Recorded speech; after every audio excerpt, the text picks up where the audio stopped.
Quantities को mix किया जाता है, उसे हम सॉल्यूशन चैप्टर में पढ़ते हैं। समझ में आता है? सॉल्यूशन का मतलब जरा समझो, आप जब मीठा पानी बनाते हो तो मीठा पानी में आप क्या क्या लेते हो? एक तो पानी लेते हो, पानी तो चाहिए, प्लस आप शुगर ले लो।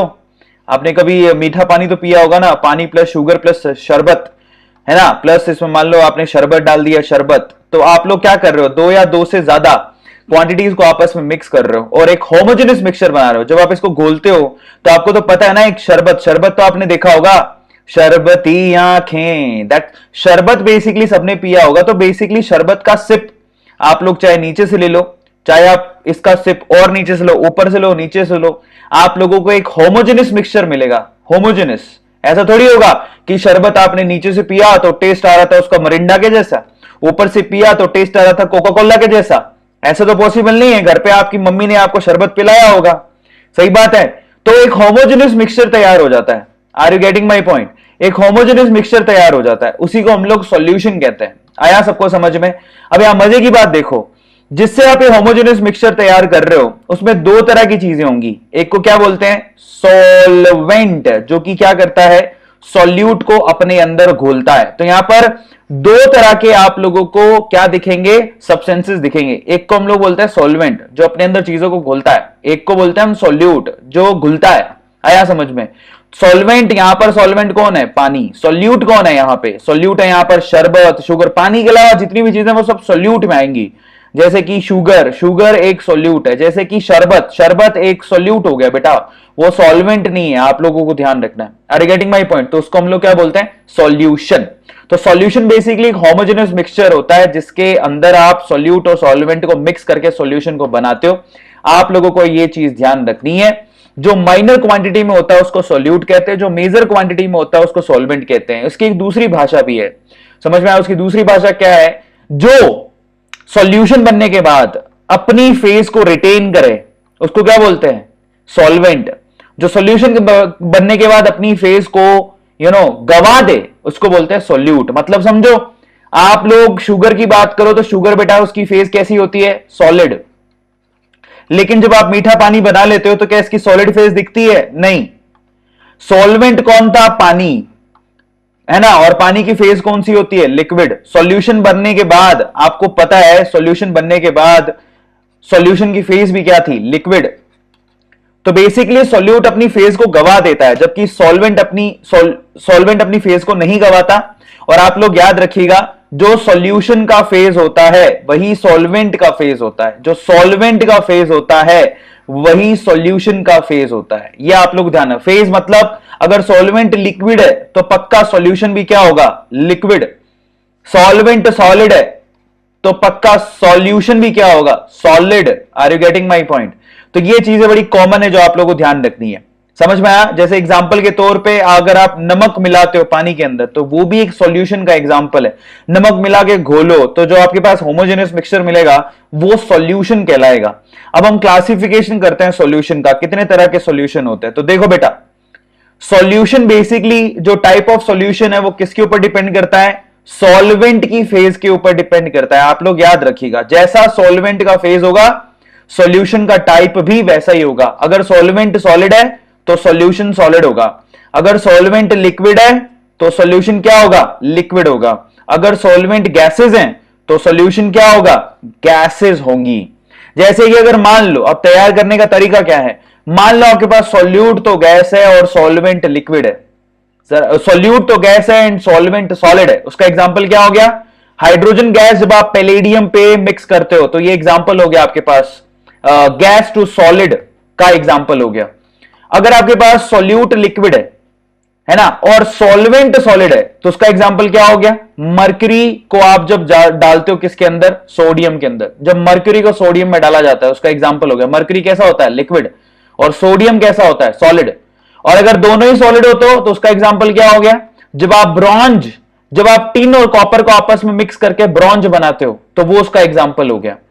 अब मान लो कि आपके पास सॉल्यूट गैस है लेकिन सॉल्वेंट लिक्विड है, तो पक्का आपका सॉल्यूशन कैसा होगा, लिक्विड। जैसे एग्जांपल के तौर पे हाइड्रोक्लोरिक एसिड, ठीक है, HCl आपको पता होना चाहिए कि गैसेस फॉर्म में, जब आप गैसेस फॉर्म में HCl को वाटर में मिक्स करते हो तो वो गैस इनटू लिक्विड होता है। जब दोनों ही लिक्विड हो तो जैसे कि आप क्या करते हो, इथाइलिन अल्कोहल को पानी में मिक्स करते हो, ये तो घर पे सबने देखा होगा। और जैसे कि आप सॉलिड सॉल्यूट ले लो और लेकिन सॉल्वेंट अगर आप लिक्विड लो तो उसका एग्जांपल क्या होगा, जैसे कि आप सोडियम हाइड्रोक्साइड को पानी में मिक्स कर दो, सोडियम हाइड्रोक्साइड के पैलेट सॉलिड होते हैं, उसको पानी में मिक्स करोगे तो सॉलिड इंटू लिक्विड आ जाएगा। या शुगर ले सकते हो, शुगर इंटू लिक्विड। जैसे दोनों ही गैसेज हो तो जैसे कि एयर का मिक्सचर, ये गैस इंटू गैस होता है। मान लो सॉल्यूट लिक्विड है लेकिन हमारे पास सॉल्वेंट गैस है, तो उसका एग्जांपल क्या हो गया, that is moisture loaded into air, naphthalene उसका एग्जांपल हो गया। समझ में आया, मॉइस्चर इनटू एयर, वो उसका एग्जांपल हो गया।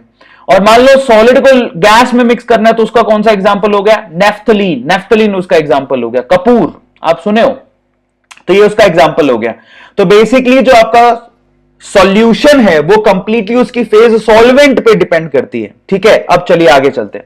अब आपको मैं एक मजे की बात बताता हूं। आप लोग यहां पर बार बार बात कर रहे हो कि देखो आपने एक कंटेनर लिया, उस कंटेनर में आप लोगों ने एक सॉल्वेंट लिया और उस सॉल्वेंट में आपने सॉल्यूट को मिक्स किया। जरा समझो, सॉल्यूट को मिक्स किया। एग्जाम्पल के तौर पर आपने मान लो चाय बनाई है, तो चाय के लिए आपको भी पता है कि आप उसमें पहले पानी डालोगे, तो आपके लिए पानी क्या हो गया, पानी आपके लिए हो गया बेसिकली सॉल्वेंट। और उसके अंदर भांत भांत की चीजें डालते हो, जैसे कि टी, चाय पत्ती डालते हो और ऊपर से शुगर डालते हो, और क्या डालते हो, मिल्क डालते हो ना, जब आप चाय तैयार करते हो। तो बेसिकली चाय भी क्या होता है, चाय भी एक होमोजेनियस मिक्सचर होता है। यस। अब मेरा सवाल है, मान लो कि चाय बहुत अच्छी बन गई, तो आपसे आपके रिश्तेदार क्या पूछेंगे, वो यही पूछेंगे ना, बेटा चाय तो बड़ी टेस्टी बनी है, बहुत अच्छे बेटा। तो तुम बता सकते हो कि तुमने चीनी कितनी डाली, तुमने चाय पत्ती कितनी डाली। ज्यादातर लोग किस बारे में पूछते हैं, सॉल्यूट के बारे में पूछते हैं कि तुमने पानी में चीनी कितनी डाली, तुमने पानी के अंदर चाय कितनी डाली, चाय पत्ती, तुमने पानी के अंदर दूध कितना डाला। So always they talk about solute into solvent. हमेशा वो सॉल्यूट के बारे में बात करेंगे, तुमने सॉल्यूट सॉल्वेंट में डाला कितना है, या फिर वो ये बोलेंगे चाय के अंदर, या तो सॉल्वेंट में पूछेंगे या सॉल्यूशन में पूछेंगे कि जो तुमने चीज बनाई है उसमें तुमने सॉल्यूट डाला कितना है, तुमने चीनी कितनी डाली, तुमने चाय कितनी डाली। आया समझ में। तो बेसिकली यहां पर सॉल्यूट की क्वांटिटी को बताने के लिए कि सॉल्यूट आपने सॉल्वेंट में कितना डाला है, उसको बताने के लिए हम लोग यहां पर किसको यूज करते हैं, कॉन्सेंट्रेशन टर्म्स को। आपने सॉल्यूट सॉल्वेंट या फिर सॉल्यूशन में कितना डाला, आपने सॉल्यूट सॉल्वेंट या फिर सॉल्यूशन में कितना डाला, उसको दिखाने के लिए हम लोग किसको यूज करते हैं, कॉन्सेंट्रेशन टर्म या स्ट्रेंथ को यूज करते हैं। और कई बच्चों को तो पता ही नहीं होता कि कॉन्सेंट्रेशन टर्म या स्ट्रेंथ का डेफिनेशन क्या होता है। तो उसका डेफिनेशन बहुत ही सिंपल है, the amount of solute dissolved in per unit amount of solvent और solution is called strength। आपने सोल्यूट किसी सॉल्वेंट या फिर सॉल्यूशन में कितना डाला है, उसी को हम लोग कॉन्सेंट्रेशन टर्म या स्ट्रेंथ कहते हैं। समझ में आया। और हम लोग 11th में पढ़ के आए कि कॉन्सेंट्रेशन टर्म बहुत सारी होती हैं, उनमें से एक है हमारे पास मोल फ्रैक्शन, जिसका हम लोग ज्यादातर इस चैप्टर में यूज करेंगे। एक होता है परसेंटेज मास बाय मास, एक होता है वॉल्यूम बाय वॉल्यूम, एक होता है मास बाय वॉल्यूम, एक होता है पार्ट पर मिलियन, एक होता है मोलालिटी, एक होता है मोलारिटी, एक होता है normality. Are you getting my point. तो ये सारी की सारी टर्म जो आप लोगों को कॉन्सेंट्रेशन में देखने को मिलती हैं, जो कि क्या बताती हैं, जो कि ये बताती हैं कि सॉल्यूट की क्वांटिटी जो है बेसिकली वो सॉल्यूशन में या फिर सॉल्वेंट में कितनी थी। Are you getting my point, ये बताती हैं। आया सबको समझ में कि सॉल्यूट की क्वांटिटी आपने कितने डाली। तो चलो सबसे पहले अपन मोल फ्रैक्शन को पढ़ लेते हैं, फटाफट से इसको खत्म करते हैं। सबसे पहले तो मोल फ्रैक्शन कैसे निकलता है। मोल फ्रैक्शन का सिंबल होता है बेटा एक्स, फटाफट से खत्म कर लेते हैं। मोल फ्रैक्शन कैसे निकाला जाता है। मोल फ्रैक्शन अगर आप किसी का भी निकालना चाहते हैं, जैसे आपके पास एक कंटेनर है, उसके अंदर आपने दो चीजें डाल रखी हैं, एक तो मान लो सब्सटेंस ए डाल रखा है, एक सब्सटेंस बी डाल रखा है, मान लेते हैं, है ना। अपन ए मान लेते हैं सॉल्यूट है, मान लें, बी मान लेते हैं सॉल्वेंट है, मान लें, और मैं बोलता हूं ए के number of moles n A है, बी के number of moles n B है। तो अगर मैं कहूं कि आप मोल फ्रैक्शन ऑफ ए निकालिए, ए का मोल फ्रैक्शन, तो उसके लिए क्या करोगे, number of moles of A divide by total moles. Total moles कैसे निकाले जाते हैं? That is moles of A plus moles of B, that's it. आपको किसी के भी मोल को टोटल मोल से जब आप डिवाइड कर दोगे तो मोल फ्रैक्शन निकल के आ जाएगा और कुछ नहीं है। टोटल मोल्स कैसे निकलते हैं? टोटल मोल्स सभी के मोल्स जोड़ दो, जितने भी सब्सटेंसेस उनके मोल्स को जोड़ दो, Na प्लस Nb को टोटल मोल्स कहेंगे। अब मजे की बात देखो, आप यहां पर मोल फ्रैक्शन की खास बात यह होती है कि मोल फ्रैक्शन आप सॉल्यूट के लिए भी निकाल सकते हो, आप मोल फ्रैक्शन सॉल्वेंट के लिए भी निकाल सकते हो। मजे की बात देखो, अगर आप सभी के मोल फ्रैक्शन को जोड़ दोगे तो वो हमेशा कितना आएगा? 1। ये अपने को पहले से पता है। Are you getting my point? तो सभी के मोल फ्रैक्शन को जोड़ने पर वो हमेशा 1 आता है। ये हो गया मोल फ्रैक्शन। अब हम बात करेंगे mass by mass, percentage mass by mass की। तो बहुत सिंपल, मैं आपको सिंपल ट्रिक बताता हूं। हमेशा जो लाइन होती है, जो डिवाइड की लाइन होती है, उसके ऊपर की तरफ आप किसको लिखते हो? सॉल्यूट का। नीचे की तरफ आप ज्यादातर किसको लिखते हो? सॉल्यूशन को। सिर्फ एक ही बार आप लोगों को सॉल्वेंट देखने को मिलेगा, वो मोलालिटी में देखने को मिलेगा, अदरवाइज किसी में नहीं। अगर बोलो परसेंटेज मास बाई मास, तो ऊपर किसका मास लेना है? सॉल्यूट का। नीचे मास किसका लेना है? सॉल्यूशन का। क्योंकि परसेंटेज है तो 100 से मल्टीप्लाई कर दो, खत्म हो गया। अब यहां पर लिखा हुआ है परसेंटेज वॉल्यूम बाई वॉल्यूम, तो ऊपर वॉल्यूम किसका लोगे? सॉल्यूट का। नीचे वॉल्यूम किसका लोगे? सॉल्यूशन का। मल्टीप्लाई करोगे 100 से, क्योंकि परसेंटेज है। फिर दिया हुआ आपको ये वेट बाई वॉल्यूम, तो ऊपर वेट किसका लोगे? सॉल्यूट का। नीचे वॉल्यूम किसका लोगे? सॉल्यूशन का। इनटू 100 से मल्टीप्लाई करोगे, खत्म हो गया, क्योंकि वो परसेंटेज में है। फिर आता है पार्ट पर मिलियन। तो अभी जो परसेंटेज पढ़ के आए थे वो था परसेंट। क्या लिखा हुआ था? परसेंट। पर सेंट, सेंट का मतलब क्या होता है? 100। तो पर सेंट था तो इसलिए आपने 100 से मल्टीप्लाई किया था। यहां पर लिखा हुआ है पर मिलियन। क्या लिखा हुआ है? पर मिलियन। तो आप लोग क्या करोगे? 100 की जगह मिलियन से मल्टीप्लाई करोगे। तो मिलियन का मतलब क्या होता है? 10⁻⁶। तो खत्म हो गई कहानी। आपको सिर्फ 10⁻⁶ से मल्टीप्लाई करना है, बाकी सारी टर्म सेम है जो आपने पहले पढ़ी है। पार्ट पर मिलियन बेसिकली किसमें यूज होता है? जब आपकी सोल्यूट की क्वांटिटी बेहद कम होती है। जैसे कि मान लो आपके घर पे किसी की शादी हुई है ना, और बोला कि भैया को केसर का दूध पिलाओ, तो ऐसे थोड़ी होता कि जितना दूध होगा उतनी केसर होगी, है? पता लगे पीने के बाद वो हमारे जो भैया जी हैं वो पूरे केसरिया हो गए, उसके बाद बोले भैया जी स्माइल समझ रहे हो? तो बेसिकली ऐसा नहीं होता। आप केसर कितनी डालते हो? इतना सारा दूध होगा तो मुश्किल से 1 दाना या 2 दाने केसर की डालते हो। समझ में आ गया? ऐसे नहीं आप लोग पता लगा केसर की पूरी डिब्बिया दूध के जितनी केसर डाल दी। वैसे तो केसर बहुत महंगी आती है। आप इलायची कितनी डालते हो दूध के अंदर? इलायची डाले हो कभी? इलायची कितनी डालते हो? मुश्किल से 1 दाना 2 दाना, ऐसे थोड़ी ट्रक भर के इलायची डाल दोगे। आ रहा है समझ में? तो उनके लिए आप लोग किसको इस्तेमाल करते हो? पार्ट पर मिलियन को इस्तेमाल करते हो। किसको? पार्ट पर मिलियन। वो यही है, वो ये कहता है भैया 10⁻⁶ पार्टिकल में अगर 10⁻⁶ पार्टिकल है सॉल्यूशन के, तो उसमें कितने पार्टिकल सॉल्यूट के हैं? क्योंकि सॉल्यूट के पार्टिकल बड़े कम होते हैं, इसीलिए ये लिखा जाता है। आया सबको समझ में? पार्ट पर मिलियन इसी को बोला जाता है। Are you getting my point? तो आपको कुछ नहीं करना, पर मिलियन में 10⁻⁶ से मल्टीप्लाई करना है, दैट्स इट। फिर आता है आपके पास एक बहुत इंपॉर्टेंट टर्म है जिसको बोलते हैं मोलालिटी, जिसको आप किस में यूज करोगे? इस मोलालिटी की टर्म को आप लोग यूज करते हो elevation in boiling point, depression in freezing point, colligative property में इस्तेमाल करते हो ज्यादातर। कॉलिगेटिव प्रॉपर्टीज में इस्तेमाल करते हो। अब ये मोलालिटी क्या होता है निकालना आना चाहिए। That is the moles of solute पर केजी वेट ऑफ सॉल्वेंट। पहली बार आपको दिखेगा कि डिनोमिनेटर में आप लोग सॉल्वेंट को लिख रहे हो, पर KG weight of solvent solute. आप लोग याद रखो मोल्स कैसे निकालते हो? That is mass by molar mass. Moles of solute निकालना है मास of solute by molar mass of solute, ऐसे निकाला जाता है। ओके, तो ये आप लोगों को ध्यान रखना है। इसी को मोलालिटी कहते हैं। और मोलालिटी की जो यूनिट होती है, ऊपर क्या लिख रहे हो? मोल, नीचे क्या लिख रहे हो? पर केजी वेट, तो मोल पर केजी इसका यूनिट होता है। फिर आता है आपके पास मोलारिटी। मोलारिटी भी बहुत यूज होती है, ये स्पेशली आप लोगों को ऑस्मोटिक प्रेशर पाई में यूज होगी आगे जाके, ठीक है? तो मोलारिटी का फॉर्मूला क्या होता है? अगर मैं मोलारिटी की बात करूं, capital M, that is moles of solute, है ना? और नीचे क्या लेते हो? पर लीटर वॉल्यूम ऑफ सॉल्यूशन लेते हो। तो कम से कम इन चीजों को तो याद कर लो। आ रहा है समझ में कि 1 लीटर में सोल्यूट के कितने पार्टिकल हैं उसी को क्या बोलते हैं, मोलारिटी कहते हैं। और मोल्स कैसे निकालते हैं, याद कर लो, that is mass of solute divide by molar mass of solute. कई बच्चों को तो मोल्स निकालने नहीं आते, पूरी 12वीं खत्म हो जाती है, पता नहीं क्या करते हैं वो, है ना। उनको गर्लफ्रेंड के नंबरों के रट्टा मरवा लो, लेकिन उनसे ये सब चीजें नहीं होंगी। लास्ट में आता है नॉर्मेलिटी। तो देखो, जैसे मोलारिटी को आप लोग क्या लिखते हो, मोलारिटी लिखते हो मोल्स पर लीटर वॉल्यूम, ऐसे ही, और साथ में एक और बात, मोल्स, और ऐसे ही नॉर्मेलिटी को कैसे लिखा जाता है, that is equivalent of solute per litre volume. तो यहां पर ऊपर मोल्स लिखा जाता है, तो यहां पर इक्विवेलेंट लिखा जाता है। अब आप कहोगे सर फर्क क्या होता है मोल्स और इक्विवेलेंट में, तो मोल्स कैसे निकालते हो, that is given mass by molar मास, ऐसे निकलता है।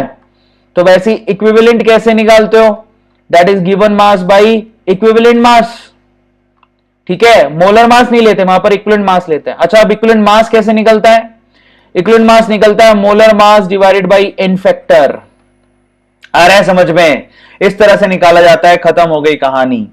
तो यहां पर अगर नॉर्मेलिटी की बात करो तो कैसे लिखे थे, number of equivalent of solute per litre volume of solution, equivalent per litre होता है। अब इक्विवेलेंट कैसे निकालते हैं, इक्विवेलेंट निकालने का तरीका होता है given mass by equivalent mass. Equivalent mass कैसे निकालते हैं, molar mass divide by n factor, जिसको जेड से लिखा जाता है। तो अगर ओवरऑल कोई फॉर्मूला पूछे तो नॉर्मेलिटी का फॉर्मूला होता है given mass of solute divided by molar mass of solute into volume of solution into n factor, जिसको जेड से लिखा जाता है। ये फॉर्मूला होता है। अब ये तो मैं पहले से पता है कि ये फॉर्मूला किसका है, ये वाला फॉर्मूला तो मोलारिटी का है।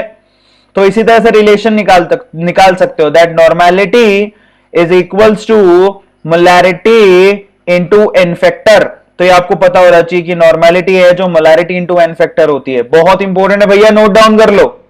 नोट डाउन कर लिया? बेटा यलगार अब पुराना हो गया, अब आ जाओ तुम लोग, बहुत नई नई न्यूज आ रही है। एक बात ध्यान रखना, 2020 से 2021 तक जिंदा जाना है अपने को, बस ये आप लोग ध्यान रखो। यलगार यलगार छोड़ दो, पढ़ाई में ध्यान दो और अपने जिंदा रहने पे ध्यान दो। समझ में आ गया, बात खत्म। तो ये नॉर्मेलिटी होती है, सबको समझ में आ गया नॉर्मेलिटी और मोलारिटी क्या होती है। अब देखो यहां पर सवाल काफी पूछा जाता है। सवाल ये पूछा जाता है कि भैया अगर normality is equals to molarity into n factor होता है तो एन फैक्टर निकलता कैसे। तो देखो एसिड के केस में एन फैक्टर होता है number of H plus ion given by one molecule. मतलब एक molecule H plus ion aqueous solution में कितने देगा वो उसका एन फैक्टर होगा। जैसे कि अगर मान लो HCl की बात करें तो HCl टूटने के बाद एक H प्लस देगा, तो इसका एन फैक्टर कितना हो गया, 1। आया समझ में। बेस के केस में कैसे निकालते हैं, number of OH minus ion. तो अगर मैं बात करूं NaOH की, तो अगर मैं उसका पूछूं कि भैया कितने OH माइनस आयन देगा, सिर्फ एक ही तो है इसके पास, तो एन फैक्टर कितना हो गया, 1। अगर मैं बात करूं सॉल्ट की, तो सॉल्ट के केस में टोटल पॉजिटिव या नेगेटिव चार्ज देखा जाता है। जैसे कि NaCl में बात करूं, बताओ टोटल पॉजिटिव चार्ज कितना है, दैट इज +1, या फिर टोटल नेगेटिव चार्ज कितना है, -1। तो in that case n factor कितना हो गया, या तो आपको टोटल पॉजिटिव चार्ज लेना है या टोटल नेगेटिव चार्ज लेना है, तो 1 ही हुआ। आयन के केस में कैसे निकालते हैं, आयन के केस में तो बहुत सिंपल है, जो टोटल ऊपर चार्ज दिखेगा। जैसे कि मान लो Fe+2 लिया, मैं पूछूं Fe+2 का एन फैक्टर बताओ, तो कितना लिखोगे, 2। क्यों, जितना चार्ज है उतना एन फैक्टर होगा। और यहां पर रिड्यूसिंग और ऑक्सीडाइजिंग एजेंट के बारे में कैसे लिखोगे, वो कितने इलेक्ट्रॉन लूज करता है उसके हिसाब से लिखोगे। जैसे कि अगर मैं बोलूं कि KMnO4 का एन फैक्टर कितना होता है, KMnO4 का एन फैक्टर एसिडिक मीडियम में कितना होता है, तो अपने को सबको पता है कि KMnO4 जो है बेसिकली एसिडिक मीडियम में Mn+2 में कन्वर्ट होता है। तो अगर मैं पूछूं इसका एन फैक्टर बताओ, तो टोटल इलेक्ट्रॉन लॉस्ट और गेन, तो यहां पर Mn कितने पर है, +5 पर है ना, 5 पर ही है ना, नहीं +7 पर है। तो यहां पर जो मैंगनीज है वो +7 पर है, मैंगनीज +7 से कहां चला गया, +2 पर। तो कितने का उसने इलेक्ट्रॉन गेन किया, कोई अगर +7 से +2 पर जा रहा है तो उसने कितने इलेक्ट्रॉन गेन करे होंगे, 5 इलेक्ट्रॉन गेन करे होंगे, तभी जा रहा होगा। तो एन फैक्टर कितना हो गया, टोटल इलेक्ट्रॉन गेन किए 5, तो यहां पर एन फैक्टर कितना हो गया, 5। तो KMnO4 के केस में, जो कि एक बहुत अच्छा ऑक्सीडाइजिंग एजेंट है, उसने टोटल इलेक्ट्रॉन एसिडिक मीडियम में गेन किए 5, तो एन फैक्टर हो गया 5। इस तरह से निकाला जाता है। सबको समझ में आया एन फैक्टर कैसे निकलता है। चलिए अब हम थोड़ी सी और स्टडी कर लेते हैं। यहां पर क्या होगा जब आप किसी एक सॉल्यूशन को डाइल्यूट करो, अगर आपने किसी सॉल्यूशन को डाइल्यूट किया तो क्या होगा, और अगर आपने दो सॉल्यूशन को मिक्स किया तो क्या होगा, नया कॉन्सेंट्रेशन कैसे निकाला जाएगा, तो उसके बारे में बात करेंगे। तो यहां पर डिल्यूजन लो पढ़ेंगे, डाइल्यूट करने पर क्या होता है, और मिक्सिंग लो पढ़ेंगे, मिक्स होने पर क्या होता है। तो जरा आप ध्यान से आंखें खोल के देखिएगा। मान लीजिए मेरे प्यारे बच्चों कि आप लोगों ने एक सॉल्यूशन तैयार करके रखा था, ठीक है। उस सॉल्यूशन को अगर आप ध्यान से देखोगे, मैं कहता हूं उस सॉल्यूशन की इनिशियल मोलैरिटी थी M1 और उसका इनिशियल वॉल्यूम था V1। आया समझ में, वॉल्यूम V1 था और इनिशियल मोलैरिटी उसकी M1 थी। अब मैंने क्या किया, ऊपर से उसको डाइल्यूट करना शुरू किया, डाइल्यूट मतलब ऊपर से पानी डालना शुरू किया, और उसका जो वॉल्यूम है ना बेसिकली V1 से कितना हो गया, V2। तो अब सवाल आपसे पूछा गया कि इसमें क्योंकि आपने वॉल्यूम चेंज कर दिया है तो नया मोलैरिटी कितना होगा, M2 का वैल्यू कितना होगा, that is the question, that is the question. अब जैसे इसको आप ऐसे भी समझ सकते हो कि कंटेनर में आपने क्या करके रखा है, मान लो 100 ग्राम चीनी डाल के रखी है, 100 ग्राम उसके अंदर चीनी है, शुगर है, ठीक है, प्लस इसमें आपने पानी डाल के रखा था। आया समझ में, तो उससे आपने क्या कर रखा था, आपने यहां पर 1 लीटर का एक सॉल्यूशन तैयार करके रखा था, समझ में आया। अब मान लो मैं ऊपर से पानी डाल दूं, पानी डाल के इसको 1 लीटर के सॉल्यूशन को कितना बना दूं, 2 लीटर का सॉल्यूशन बना दूं। तो आपसे पूछा कि नया कॉन्सेंट्रेशन कितना होगा, यह सवाल पूछा, इसी को बोलते हैं मिक्सिंग। तो आप लोग मुझे एक बात बताओ, क्या पानी डालने के बाद क्या शुगर की मात्रा चेंज हो जाएगी, नहीं, अभी भी शुगर की मात्रा तो उतनी रहेगी। इसका मतलब क्या हो गया, the moles of solute initially is always equals to the moles of solute finally। जितने इनिशियल मोल थे उतने ही फाइनल मोल रहेंगे, मोल्स तो इक्वल रहेंगे, किसके, सॉल्यूट के। सॉल्यूट के मोल्स थोड़ी चेंज हो जाएंगे, शुगर तो अभी भी उतनी है, 100 ग्राम ही है, तुमने तो पानी डाला है। अच्छा, सॉल्यूट की क्वांटिटी कैसे निकालते हैं, अभी तुम पढ़ के आए हो, मोलारिटी कैसे निकालते हैं, the moles of solute per litre volume of solution, है ना। तो यहां से मोल्स अगर आपको निकालने हैं तो क्या करना पड़ेगा, मोलारिटी इंटू वॉल्यूम। तो बताओ इनिशियल मोल निकालने हैं सॉल्यूट, कैसे निकालोगे, इनिशियल मोलारिटी इनिशियल वॉल्यूम, तो इससे इनिशियल मोल निकल जाएंगे, which is equals to final molarity final volume. आया सब कुछ में, इससे आप फाइनल मोल्स निकाल लोगे। तो यही इसी को क्या बोलता है, इसी को डिल्यूजन लॉ बोलता है, डाइल्यूट करना, इसी को बोलता है डिल्यूजन लॉ, इसी को बोलता है डिल्यूजन लॉ, डाइल्यूट करना। Are you getting my point, M1 V1 is equal to always equal to M2 V2 in the case of dilution. Initial moles हमेशा फाइनल मोल के बराबर होते हैं, समझ में आया, इसी को डिल्यूजन लॉ बोलते हैं। और अब दूसरा केस लेते हैं अपन मिक्सिंग लॉ। मिक्सिंग लॉ का मतलब आपने क्या किया है, एक कंटेनर, 2 कंटेनर थे, मान लेते हैं एक कंटेनर में आपके पास सॉल्यूशन था कॉन्सेंट्रेशन M1 का, उसका वॉल्यूम था V1, एक कंटेनर में कॉन्सेंट्रेशन M2 थी और वॉल्यूम थी V2, और आपने क्या किया भाई साहब ने इन दोनों को मिक्स कर दिया। तो आपसे पूछ रहा है जब आप दोनों को मिक्स कर दोगे तो फाइनल कॉन्सेंट्रेशन कितनी होगी, तो उसी को मिक्सिंग लो बोलते हैं। तो उसके लिए क्या करते हो, M1 V1 plus M2 V2 divide by V1 plus V2, इसी को मिक्सिंग लो बोलते हैं, दैट्स इट। जब आप मिक्स कर दो तो डिल्यूजन लो और मिक्सिंग लो में फर्क होता है, are you getting my point, तो इसी को मिक्सिंग लो बोलते हैं। आया सबको समझ में, वेरी गुड, ये लड़की कितनी चहक रही है। तो अभी तक आप लोगों ने कॉन्सेंट्रेशन वाला पार्ट खत्म कर लिया।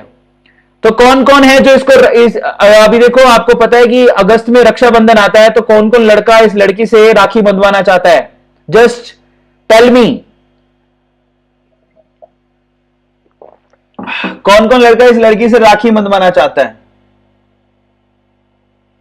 हाँ यस, कितने अच्छे प्यारे बच्चे एकदम, देखो कईयों ने लिखा है कि हाँ राखी बंधवा लेंगे, कितने अच्छे लड़के, कितने अच्छे बच्चे, एकदम सीधे साधे हमारे प्यारे वेदांतु के बच्चे, देखो कितने अच्छे बच्चे।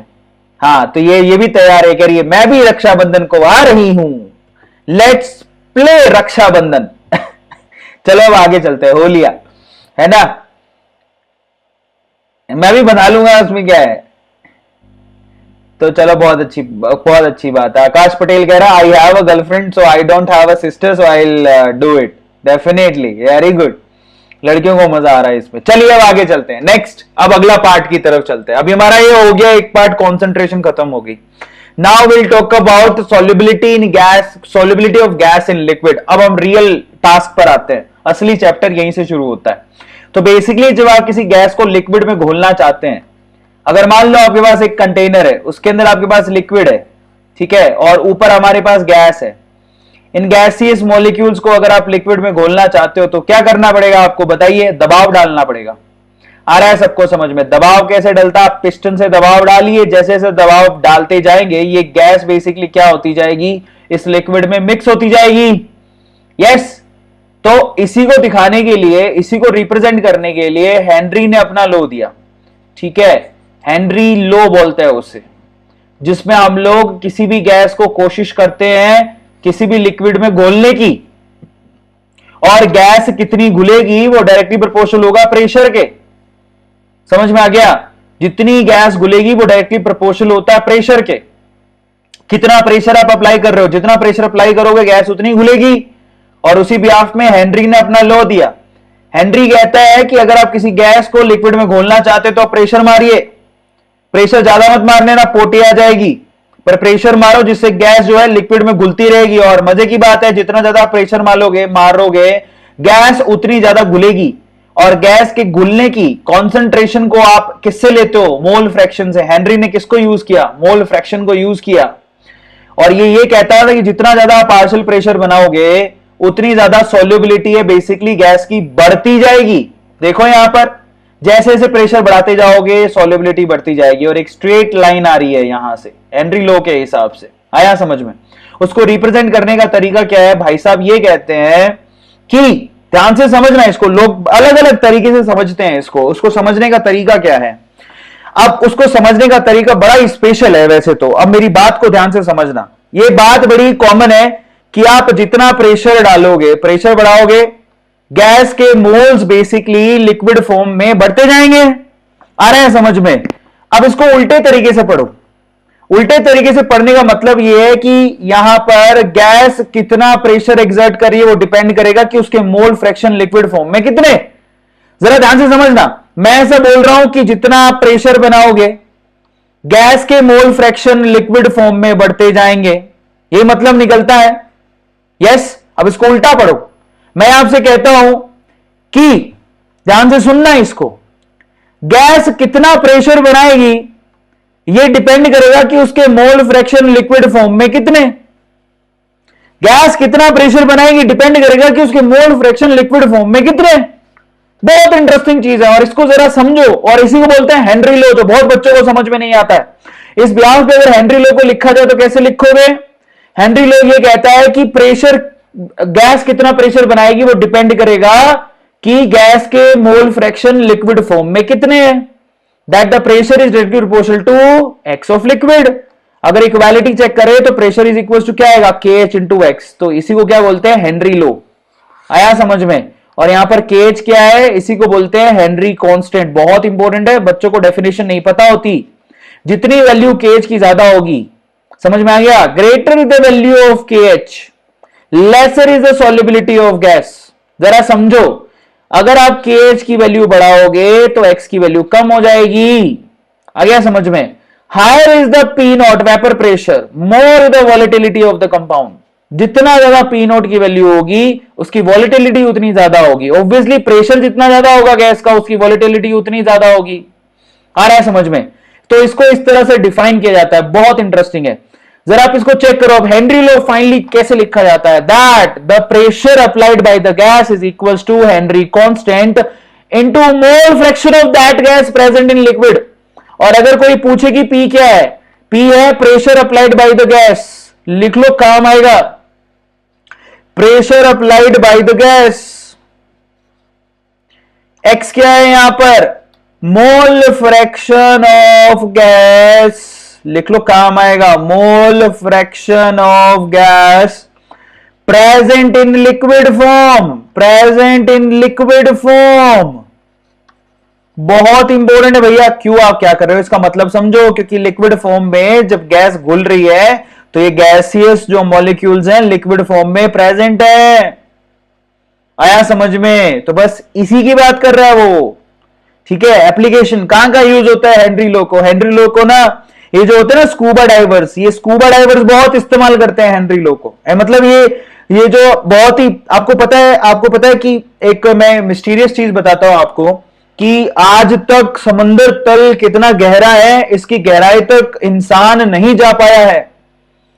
कारण बताता हूं, कई लोग सोचते हैं कि समंदर को हमने नाप लिया है, तो नहीं नाप पाए हैं हम लोग। कितना गहराई है कोई नहीं जानता।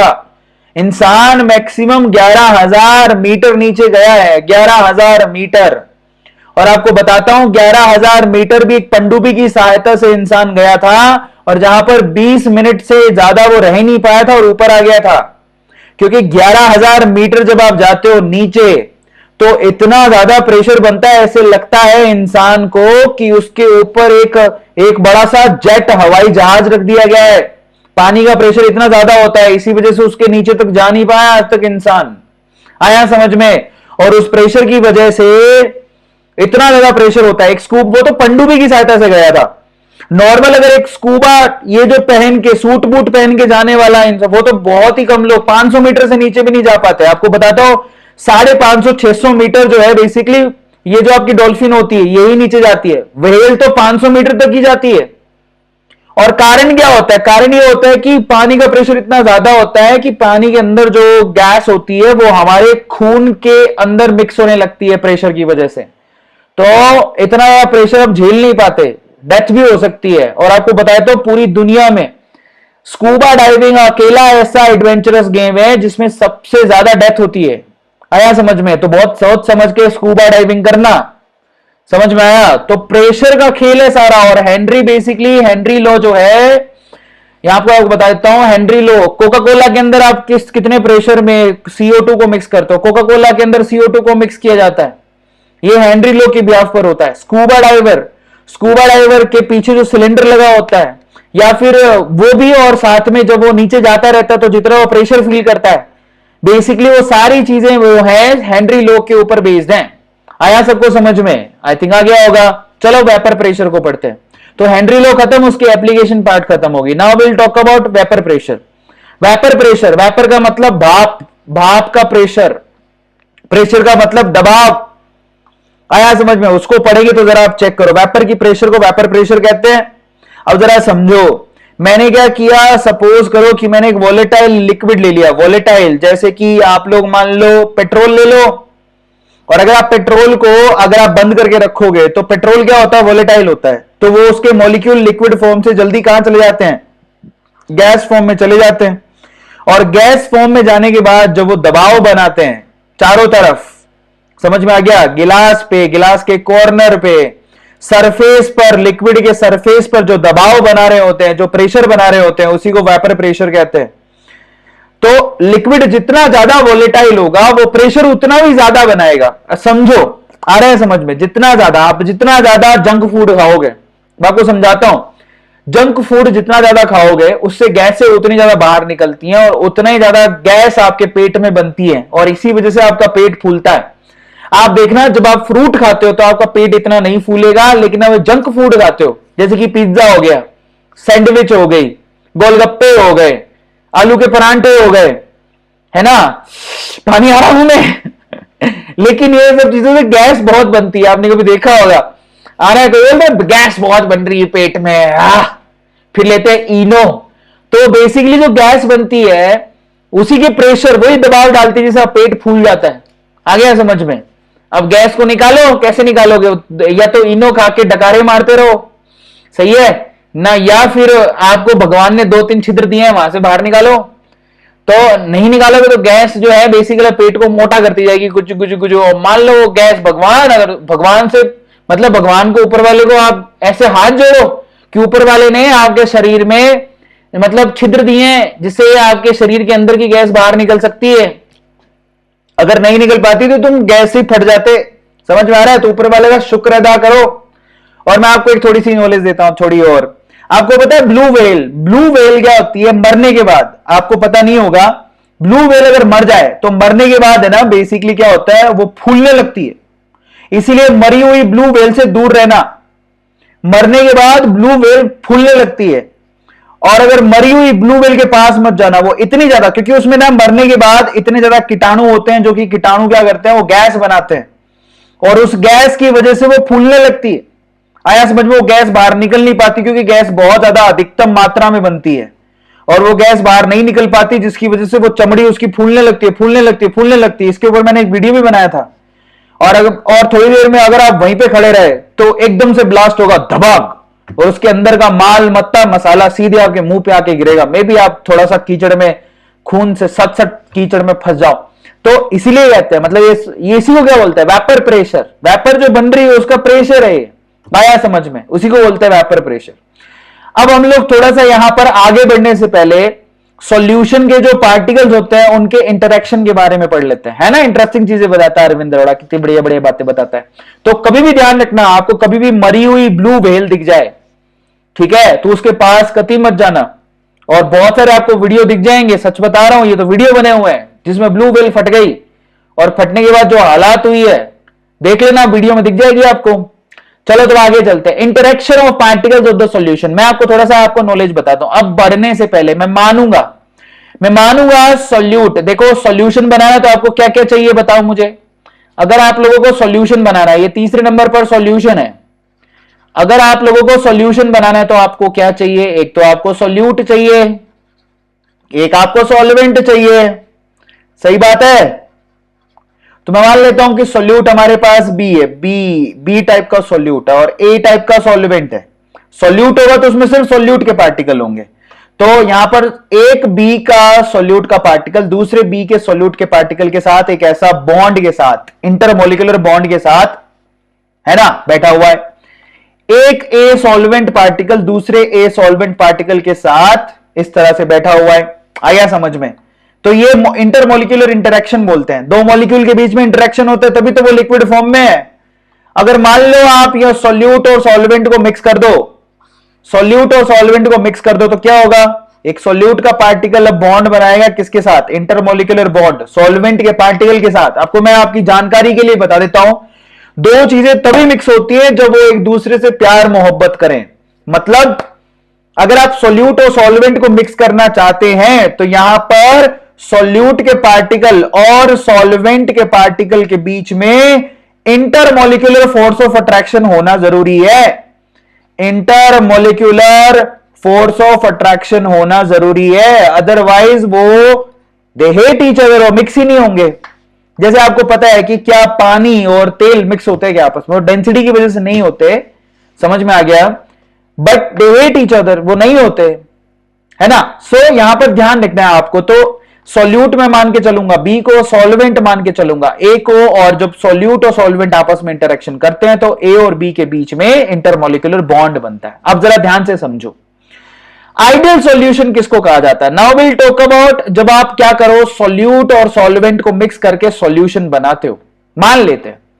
और मजे की बात, सॉल्यूशन बनाने के बाद जो आपके पास यहां पर इंटरमोलिकुलर फोर्स ऑफ अट्रैक्शन होता है, वो अगर force of attraction solvent force of attraction, यानी solute force of attraction and solvent force of attraction के बराबर हो, तो उसको हम लोग आइडियल सॉल्यूशन कहते हैं। बहुत बच्चों को तो समझ में नहीं आती है, मैं आपको दोबारा समझाता हूं। देखो सॉल्यूट यानी कि सॉल्यूट किसको मान रहे थे? बी। मान लो बी और बी के बीच में जो फोर्स ऑफ अट्रैक्शन है वो 10 जूल का है। ए और ए के बीच में फोर्स ऑफ अट्रैक्शन जो बेसिकली मान लेते हैं अपन 20 जूल का है, ठीक है। अब यहां पर क्या हुआ? ए और बी के बीच में जो फोर्स ऑफ अट्रैक्शन हुआ, आया समझ में? जरा समझो। तो एक बी से कितना हुआ? 5। एक ए से कितना हुआ? 10। तो ए और बी के बीच में जो फोर्स ऑफ अट्रैक्शन बना है वो ए और ए के फोर्स ऑफ अट्रैक्शन और बी के फोर्स ऑफ अट्रैक्शन के एवरेज के बराबर होना चाहिए। तो उसी को क्या बोलते हैं? आइडियल सॉल्यूशन कहते हैं। मतलब ये 15 होना चाहिए, क्योंकि 10 2 का है तो 1 का 5 हुआ, 20 2 का है तो 1 का 10 हुआ, इनका ऑन एन एवरेज कितना हुआ? 15। तो इसका 15 होना चाहिए। इसको आप उस वे से समझो कि यहां पर आइडियल सॉल्यूशन उसको बोलते हैं जब ए और ए के बीच का average force of attraction, B और बी के बीच का एवरेज फोर्स ऑफ अट्रैक्शन और ए और बी के बीच का एवरेज फोर्स ऑफ अट्रैक्शन अगर बराबर है तो उसको आइडियल सॉल्यूशन कहा जाता है। और देखो इस दुनिया में सतयुग चला गया, आइडियल टाइप का कुछ नहीं होता। आया समझ में? तो अब अपन बात करते हैं सबसे पहले तो आइडियल सॉल्यूशन आपको बता दिया मैंने आइडियल सॉल्यूशन क्या होता है। जब ए और बी का फोर्स ऑफ अट्रैक्शन ए और बी के एवरेज फोर्स ऑफ अट्रैक्शन के बराबर होता है, उसको आइडियल सॉल्यूशन कहते हैं। और आइडियल सॉल्यूशन के लिए हमारे रोल्ट भाई साहब ने क्या किया था, एक लॉ बनाया था। अब आते हैं अपन रोल्ट लॉ को पढ़ते हैं। Now this is really very very very very very important, ROULT, roles law. अब रोल्ट लॉ को पढ़ेंगे जिससे आपको और क्लैरिटी मिलेगी रोल्ट लॉ क्या होता है। तो देखिए भैया, रोल्ट लॉ ये कहता है जैसे हेनरी ने लिखा था वैसे ही रोल्ट ने लिखा, लेकिन हेनरी और रोल्ट में फर्क क्या है? देखो, हेनरी बेसिकली क्या करता था, एक कंटेनर लिया, उसमें उसने एक गैस ली और उसने एक लिक्विड किया और दोनों को मिक्स कराने की बात बोल रहा था वो। इन दैट केस वो ये कहता था कि जो प्रेशर है गैस का वो डायरेक्टली प्रोपोर्शनल है mole fraction of gas in liquid state, mole fraction of gas in liquid state. इसी को बोलते थे Henry law. Now we are talking about Raoult law. Raoult किस पे लगाया जाता है आपको बताया था आपकी जानकारी के लिए। हेनरी लॉ और रोल्ट लॉ में कोई ज्यादा फर्क नहीं है, आपको रोल्ट में भी यही देखने को मिलेगा, लेकिन रोल्ट लॉ किस पे लगाया जाता है? रोल्ट लॉ लगाया जाता है वोलेटाइल, वोलेटाइल लिख लो काम आएगा। रोल्ट लॉ लगाया जाता है वोलेटाइल सब्सटेंसेस के लिए, जहां पर एक ऐसा लिक्विड लिया है आपने जो कि कैसा है, वोलेटाइल, तो बेटा उसी की गैस बनेगी। आ गया समझ में?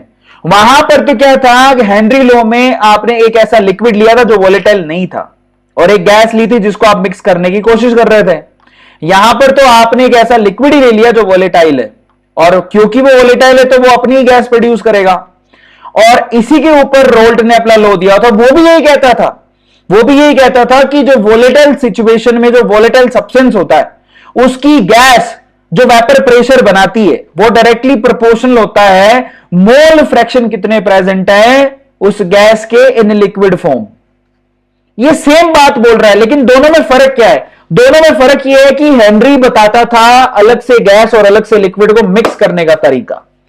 रोल्ट बताता है एक वोलेटाइल सब्सटेंस है, उसकी खुद की गैस है, तो वो जो खुद की गैस है वो कितना प्रेशर बनाएगी वो डिपेंड करेगा मोल फ्रैक्शन कितने हैं। बस यही कहानी है, जरा आप चेक करो। According to Raoult law the vapour pressure of any component is directly proportional to its mole fraction. Again वो वही बात बोल रहा है, लेकिन ये बात जो है बेसिकली किसके लिए बोलता है? वोलेटाइल सब्सटेंसेस के लिए। बस मेन चीज यही है, बच्चों में ये चीज समझ में नहीं आती। आप लोग याद रखना कि Raoult law basically volatile substance के लिए था, Henry law basically non volatile substances के लिए था।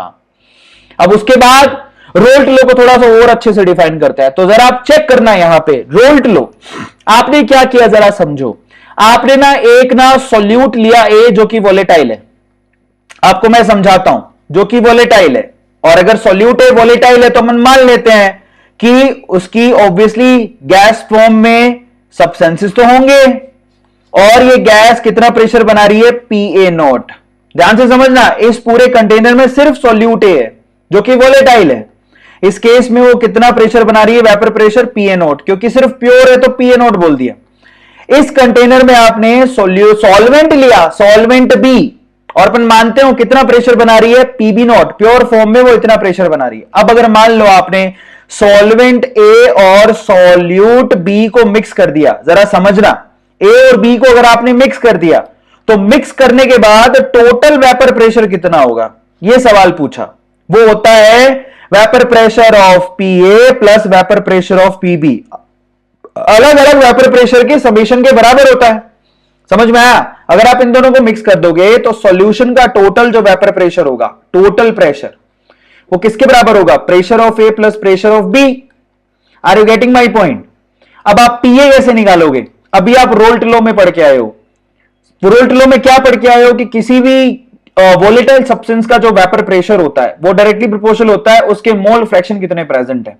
तो PA is directly proportional to XA। PA कितना होगा? वो XA के लिक्विड फॉर्म में अपन मान लेते हैं A कितना है? A का mole fraction XA। Liquid form में B का मोल फ्रैक्शन कितना है? XB। आया समझ में? तो PA is directly proportional to XA, और अगर प्रोपोर्शनलिटी साइन हटाओगे तो क्या लिखोगे? PA is equals to PA0 into XA। ये एक सिंपल सा इक्वेशन आ गया। इसी तरह से PB की वैल्यू कैसे निकलेगी? PB की वैल्यू किसके प्रोपोर्शनल होगी? XB के, अकॉर्डिंग टू रोल्ट लॉ। और PB की प्रोपोर्शनलिटी साइन हटाओगे तो PB इक्वल्स टू क्या लिखोगे? PB0 into XB। अब आपके दो इक्वेशन आ गई, ये पहली इक्वेशन है और ये दूसरी इक्वेशन है। इन दोनों इक्वेशन को ये तीसरी इक्वेशन में रख दो, रिजल्टेंट इक्वेशन में। आपके पास आपका रोल्ट लॉ आ जाएगा, कुछ भी नहीं है इसमें। तो यहां पर P A is directly proportional to X A, PB is directly proportional to X B. तो यहां पर पी ए की वैल्यू कितनी आ गई, that is P A not X A, PB की वैल्यू कितनी आ गई, पीबी नॉट एक्स बी। इन दोनों की वैल्यू को पी ए प्लस पीबी में रख दो, तो आपके पास एक फॉर्मूला आ गया टोटल प्रेशर का। टोटल प्रेशर का फाइनल फॉर्मूला क्या निकल के आया, that is P A not X A plus PB not X B. Simple है, कुछ भी नहीं है इसमें। आया सबको समझ में? मैंने बोला एक्स बी, तो यहां पर मेरी ये जो है ना एक्स बी वो खुल गई। भाई मैं तेरे को बुलाया नहीं, जाना है यहां से। देखो हमारे यहाँ पर मेरे पास जो सैमसंग है उसके अंदर अपने आप से ही यहाँ पर उसका नाम एक्स बी है, इसीलिए वो खुल गया। चलो तो बहुत अच्छी बात है, सबको समझ में आया यहाँ पर सीन क्या है, तो बहुत अच्छी बात है, ऑलमोस्ट सभी को क्लियर है। तो अब हम आगे चलते हैं। अब आपको एक बात पता है, क्या पता है? अगर आप किसी सॉल्यूशन में दो सब्सटेंसेस को मिक्स करते हो और उनके मोल फ्रैक्शन दे रखे हैं, एक के एक्स ए और दूसरे के दे रखे हैं एक्स बी, तो उनका टोटल कितना होगा, हमेशा 1 के बराबर होगा। अब आप क्या कर सकते हो, एक्स ए की वैल्यू रख सकते हो। एक्स ए की वैल्यू क्या होता है, 1 माइनस एक्स बी हो सकती है, ये वैल्यू उठा के रख दो, या एक्स बी की वैल्यू उठा के रख दो। Are you getting my point? तो फाइनली क्या निकल के आएगा, क्योंकि X A plus X B 1 के बराबर है, और अगर मैं यहां पर एक्स ए की वैल्यू रख देता हूं 1 माइनस एक्स बी, तो आपके पास एक नया फॉर्मूला निकल के आएगा। इसी को बोलते हैं Raoult law. Are you getting my point? Raoult law in the case of both the substances are volatile. आ गया समझ में? तो वो टोटल प्रेशर कितना एक्सर्ट करेंगे, PT, that is P A not plus PB not minus P A not, और साथ में क्या लिखा है, एक्स बी। अब आप मजे की बात बताता हूं, ये फॉर्मूला देखो, फॉर्मूला ये कब आया, जब आपने एक्स ए का वैल्यू पुट किया तब आया। अब मैं आपको बता दूं इसको यूज कब करना है, जब आपके पास पीबी नोट का वैल्यू किससे ऊपर हो, पी ए नोट से, तब आप इसको यूज करोगे। आ गया समझ में? बट अगर उल्टा हुआ तो मैं आपको ध्यान से समझाता हूं, इसका ट्रिक है ये, सब लोग ट्रिक समझ लेना, कई बच्चों को ट्रिक नहीं आती है, तो मैं आपको समझाता हूं। ये फॉर्मूला आप कब यूज करोगे, ये फॉर्मूला आप तब यूज करोगे जब क्वेश्चन के अंदर पीबी नोट की वैल्यू किससे बड़ी दे रखी हो, पी ए नोट से, तब आप ये यूज करोगे। बट उल्टा हुआ तो, मान लो पी ए नोट की वैल्यू जो है बेसिकली पीबी नोट से बड़ी हुई, तो इन दैट केस आपको क्या करना है, एक्स बी का वैल्यू रखना है, दैट इज 1 माइनस एक्स ए, और रखोगे तो फाइनल प्रेशर कितना आएगा, तो इसके दो फॉर्मूले बना सकते हो आप, that is PB not plus P A not, निकाल के देख लेना, माइनस पीबी नॉट, क्योंकि पी ए अब पीबी से बड़ा है ना, इंटू क्या होगा, एक्स ए। तो यहां ध्यान रखना, अगर यहां बी लिखा है तो मोल फ्रैक्शन भी किसके लेने हैं, बी के, क्योंकि ए तो रिप्लेस हो गया। अगर यहां पर ए लिखा है तो मोल फ्रैक्शन किसके लोगे, ए के, क्योंकि बी तो रिप्लेस हो गया। आया सबको समझ में? इसी को रोल्ट लॉ कहते हैं। अब आप लोग याद रखिएगा एक और बात, एक और इंटरेस्टिंग चीज बताता हूं, आप लोग याद रखो, एक्स ए और एक्स बी है क्या। एक्स ए यहां पर है mole fraction of A in liquid form, X B क्या है, mole fraction of B in liquid form. बेटा दोनों में फर्क है, ये लिक्विड फॉर्म में उनके मोल फ्रैक्शंस हैं। लेकिन अगर आप यहां पर डोल्टन लॉ लगाओ, मान लो कि आपके पास एक कंटेनर है, जरा ध्यान से समझना, उस कंटेनर में आपने दो वोलेटाइल सब्सटेंसेस ले रखे हैं, दो वोलेटाइल सब्सटेंसेस ले रखे हैं। आया समझ में? ये सब्सटेंस ए और ये सब्सटेंस बी है, दोनों वोलेटाइल हैं।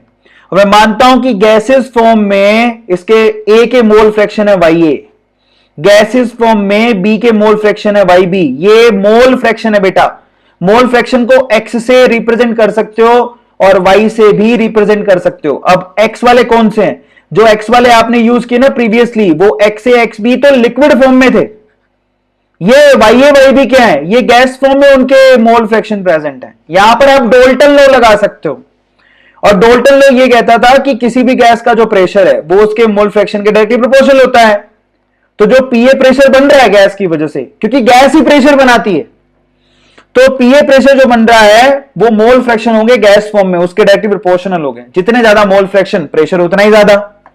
तो पीए वाई ए के भी डायरेक्टली प्रोपोर्शनल हो सकता है, पीबी वाई बी के डायरेक्टली प्रोपोर्शनल हो सकता है। अगर आप डोल्टन लॉ लगाओगे तो पीए किसके बराबर आ गया, that is Y A into total pressure PT. भाई साहब ये बहुत इंपॉर्टेंट है, आप नोट डाउन कर लो। और ये कहां से आया, ये डोल्टन लॉ से आया है, बहुत आसान, बस समझने की बात है, ये डोल्टन लॉ से आया। और जब आप थोड़ी देर पहले पढ़ के आए थे that P A is equals to X A into P A not, ये कहां से पढ़ के आए थे, ये रोल्ट लॉ से पढ़ के आए थे। दोनों में फर्क है, ये रोल्ट लॉ से पढ़ के आए, ये डोल्टन लॉ। लेकिन दोनों किसको बता रहे हैं, पार्शियल प्रेशर को ही बता रहे हैं, तो दोनों को आप इक्वल रख सकते हो, इसीलिए यहां पर नीचे रख दिया गया PA not XA which is equal to YAPT। ये तो किसकी वजह से आया? रोल्ट लॉ की वजह से। ये किसकी वजह से आया? डॉल्टन लॉ की वजह से। और दोनों क्योंकि पार्शियल प्रेशर को बता रहे हैं तो दोनों को इक्वल रख दो, इस पे भी सवाल बहुत आते हैं। इसी तरह से PB नॉट XB किसके बराबर होगा? YBPT के बराबर होगा। रोल्ट लॉ डॉल्टन लॉ बता तो वेपर प्रेशर को ही रहे ना। आया समझ में? चलिए अब हम यहां पर रोल्ट लॉ को ग्राफिकली रिप्रेजेंट करते हैं, ग्राफ बनाते हैं रोल्ट लॉ का। Now this is really very interesting. आप लोगों ने क्या किया जरा आप चेक करना। आपने PA प्रेशर का एक इक्वेशन लिखा, ठीक है, PA प्रेशर का एक इक्वेशन लिखा, आप लोगों ने थोड़ी देर पहले लिखा था, आपको याद होगा, ठीक है। उन्हीं इक्वेशन को आप लोगों को सहारा लेना है। आप लोगों ने यहां पर PA प्रेशर का इक्वेशन लिखा था रोल्ट लॉ के हिसाब से XA PA नॉट, लिखा था कि नहीं लिखा था? ठीक है। आपने PB प्रेशर का एक इक्वेशन लिखा था that is XB PB not, लिखा था कि नहीं लिखा था? यस। और फिर आपने टोटल प्रेशर निकाला था PT, वो किसके बराबर था? PA प्लस PB के बराबर था। यस और नो? और जिसका फॉर्मूला आप लोग निकाल के आए थे PT किसके बराबर था? आप लोग याद करो, that is PA not plus PB not minus PA not, याद है? इनटू यहां पर क्या लिखे थे? XB निकाले थे, अभी थोड़ी देर पहले निकाल के आए हो। तो इक्वेशन आपके पास तीन है, ये पहली इक्वेशन, ये दूसरी इक्वेशन और ये आपकी तीसरी इक्वेशन। इनको आपको ग्राफिकली रिप्रेजेंट करना है, उसी को रोल्ट लॉ का ग्राफ बोलते हैं। तो ग्राफ जो बनता है रोल्ट लॉ का वो वेपर प्रेशर और मोल फ्रैक्शन के बीच में बनता है, ठीक है। तो उस ग्राफ को प्लॉट करके दिखाता हूं आपको, जरा आप चेक करो। ये ग्राफिकल रिप्रेजेंटेशन है, जरा समझो। आप देखो, अगर मैं बात करूं सबसे पहले तो इस लाइन की PA is equal to PA not XA, ये बात करो तो क्या इसका comparison Y equal to MX से नहीं कर सकता? मैं कर सकता हूं। तो ये एक ऐसी इक्वेशन होगी जो कि कहां से जाएगी? ओरिजिन से। तो कहां है वो लाइन? ये रही PA is equal to PA not XA, एक ऐसी लाइन है जो कि ओरिजिन से जा रही है। Yes, straight. अब आपके पास दूसरी इक्वेशन थी, कौन सी? PB is equal to PB not XB। अब देखो ये भी क्या है? Y इक्वल टू MX से कंपैरिजन नहीं कर सकता क्या मैं इसका? समझ में आया? अब यहां पर क्या है? XA 0 से 1 है, तो XB इस तरफ जा रहा है, 0 से 1 तक XB, यहां पर XA यूं जा रहा है तो XB यूं जा रहा है। उसके बिहाफ पे अगर मैं सेकंड वाली इक्वेशन को बनाना चाहूं, लाइन के रूप पे ड्रॉ करना चाहूं, तो कैसे करूंगा? ये वाली लाइन है, जरा आप चेक करो, ये वाली लाइन, ये PB is equal to PB not XB का लाइन है जो कि ओरिजिन से ही जा रहा है बच्चों। यहां से एक लाइन खींच लो तो यहां पर ये ग्राफ ऐसा होगा जिसके दो दो ओरिजिन, यहां से ये ओरिजिन से लाइन ये जा रही है, कौन सी? PA नॉट XA वाली। एक लाइन यहां से जा रही है PB नॉट XB वाली।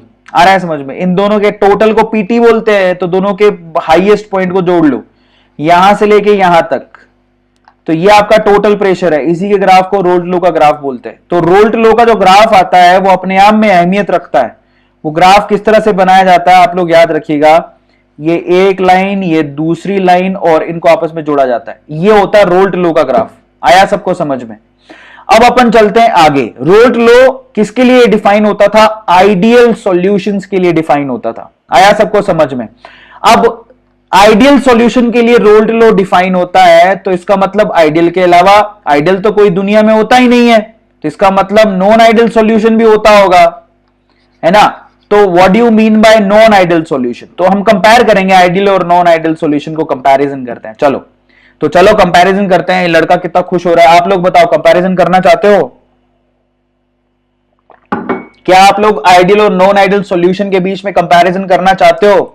पूरा चैप्टर जो पढ़ के जाएगा ना, टॉपर वही है, बाकी सब तो टाइम पास करे ले हैं, फीस भरे ले हैं नीट के फॉर्म की, कुछ नहीं होने वाला। क्या आप लोग अब कंपैरिजन पढ़ना चाहते हैं? चलो, now will do the comparison. भूख लग जाती है तो मैं थोड़ा बहुत कुछ खा लेता हूं। चलिए, तो अब हम लोग क्या करने वाले हैं? अब हम लोग कंपैरिजन करने वाले हैं। Now this topic is really killing topic. Okay, चलो, तो मैंने एक तरफ लिखा आइडियल सॉल्यूशन, तो दूसरी तरफ लिखा नॉन आइडियल सॉल्यूशन। अब इस ना पूरी टेबल को आप लोग ध्यान से पढ़ोगे, ध्यान से देखना क्योंकि यही है सबसे इंपॉर्टेंट चीज। तो आप लोग तैयार हो क्या आइडियल और नॉन आइडियल सॉल्यूशन का कंपैरिजन पढ़ने के लिए, क्योंकि ये टॉपिक बहुत बहुत बहुत इंपॉर्टेंट है। बोलो। चलो तो शुरू करते हैं। मेरा बच्चा पार्टी तैयार है। सबसे पहले ऊपर देखो, जो आइडियल सॉल्यूशन होता है वो हर पॉइंट पे रोल्ट लॉ को फॉलो करता है। मेरी बात ध्यान से सुनना, जो आइडियल सॉल्यूशन होता है वो हर पॉइंट पे रोल्ट लॉ को फॉलो करता है। मतलब उसका ग्राफ ऐसे आएगा जो भी आप थोड़ी देर पहले बना के आए थे। नीचे देखो ग्राफ दिया हुआ है, ये आइडियल सॉल्यूशन का ग्राफ है। उसकी जितनी भी लाइनें होंगी वो बिल्कुल स्ट्रेट होंगी। आ रहा है समझ में? जैसे कि अभी जो ग्राफ बना के आए थे, जितनी भी लाइनें होंगी वो बिल्कुल स्ट्रेट होंगी, एकदम स्ट्रेट लाइन, एकदम स्ट्रेट लाइन, कोई भी कर्व नहीं होगा और एकदम स्ट्रेट लाइन, ऐसे एकदम स्ट्रेट लाइंस होंगी। तो आइडियल सॉल्यूशन के ग्राफ एकदम स्ट्रेट लाइन के जैसे होते हैं, वो रोल्ट लॉ को कंप्लीटली फॉलो करते हैं। आ गया समझ में? यहां पर ध्यान से सुनना, तो नॉन आइडियल सॉल्यूशन कौन होते हैं? जिनके ग्राफ जो है रोल्ट लॉ के ग्राफ को फॉलो नहीं करते। अब नहीं करने का मतलब क्या है? नहीं करने का मतलब है या तो वो रोल्ट लॉ से ऊपर की तरफ होंगे या वो रोल्ट लॉ से नीचे की तरफ होंगे। अगर वो ग्राफ रोल्ट लॉ से ऊपर की तरफ है तो उनको हम लोग बोलते हैं positively deviated non ideal solution. Positively deviated non ideal solution.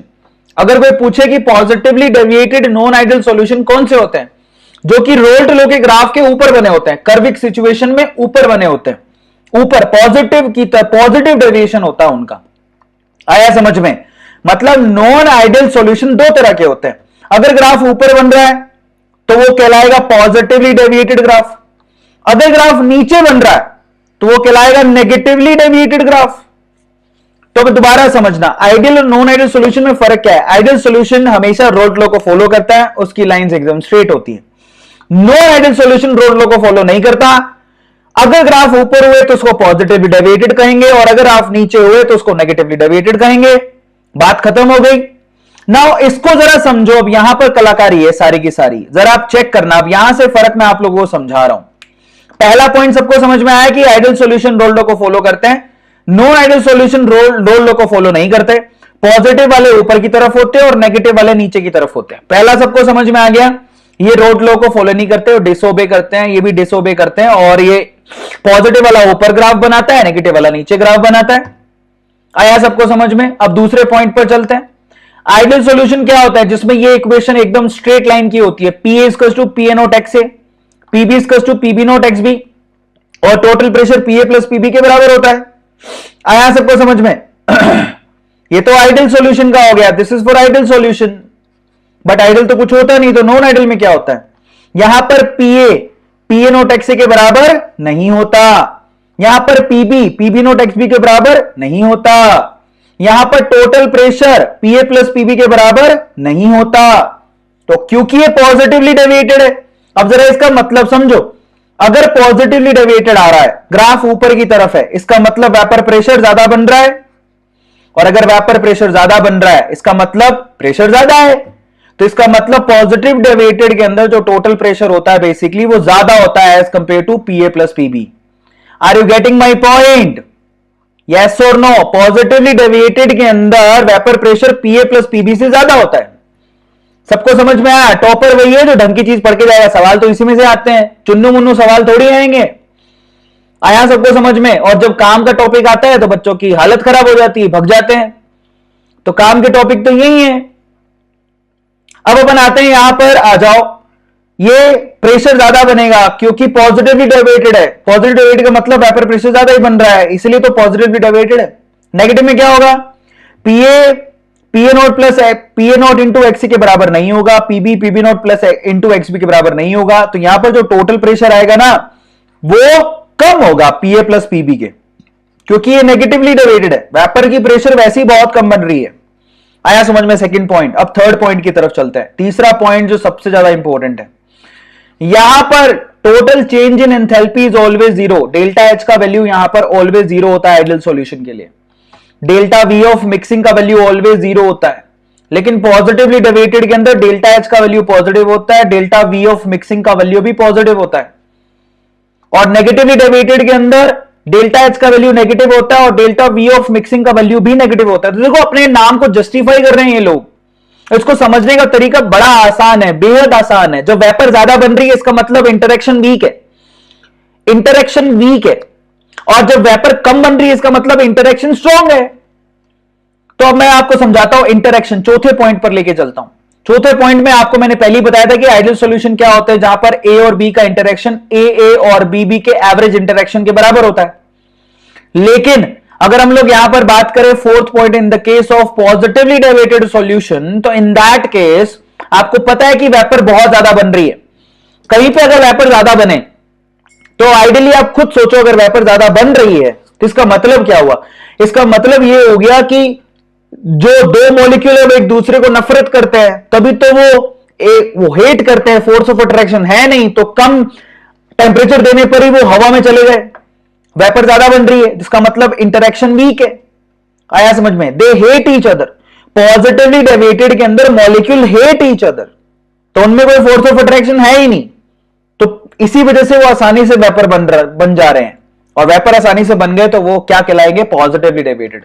यहां पर पॉजिटिवली डेविएटेड के अंदर इंटरेक्शन वीक होता है मॉलिक्यूल्स के बीच में। ये देखो ए बी का इंटरेक्शन वीक है, लेसर है as compare to A and B. जैसे कि आपको पता होना चाहिए इथेनॉल, मिथेनॉल एंड वाटर ये मिक्स नहीं होते, मिथेनॉल एंड वाटर मिक्स नहीं होते, इथेनॉल एंड वाटर मिक्स नहीं होते, वो पॉजिटिवली डेविएटेड होते हैं। और अगर हम लोग नेगेटिवली डेविएटेड की बात करें, क्योंकि नेगेटिवली डेविएटेड मतलब वेपर कम बन रही है, इसका मतलब क्या है? दोनों में प्यार बहुत है, दोनों में प्यार बहुत है, इसलिए तो एक दूसरे का साथ नहीं छोड़ रहे, वेपर की फॉर्म में कन्वर्ट नहीं हो रहे। तो यहां पर जो इंटरेक्शन है ए और बी की वो काफी ज्यादा मजबूत है एज कंपेयर टू ए और B. They love each other, A और B love each other. So positively deviated में ए और B hate each other, hate, और नेगेटिवली डेविएटेड के अंदर ए और बी लव ईच अदर। आया सबको समझ में? ये मतलब निकलता है इसका।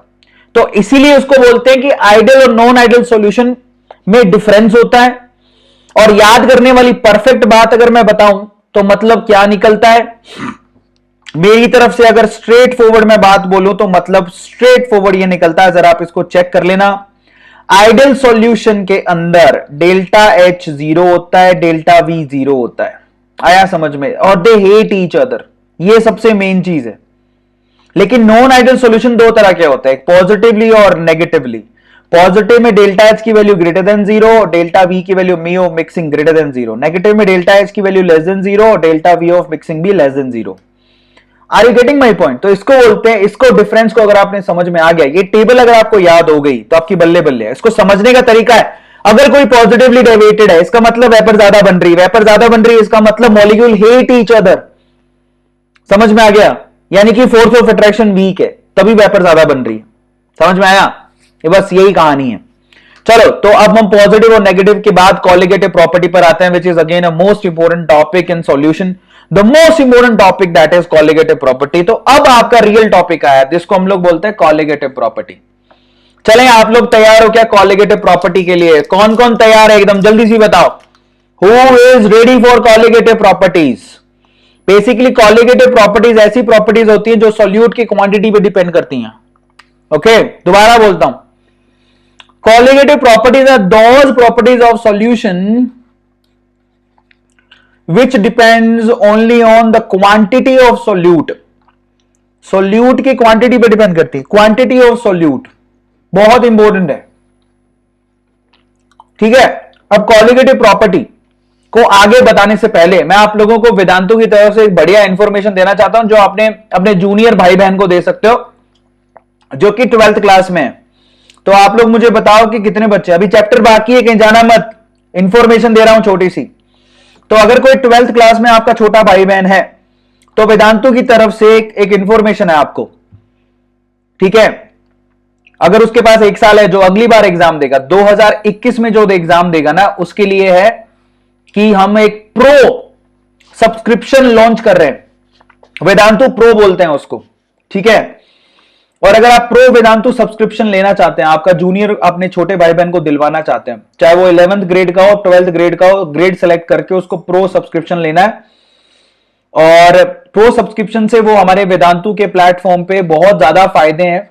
वो किसी भी टीचर से पढ़ सकता है और कोई भी क्लास अटेंड कर सकता है, उसको छूट होगी। आया समझ में?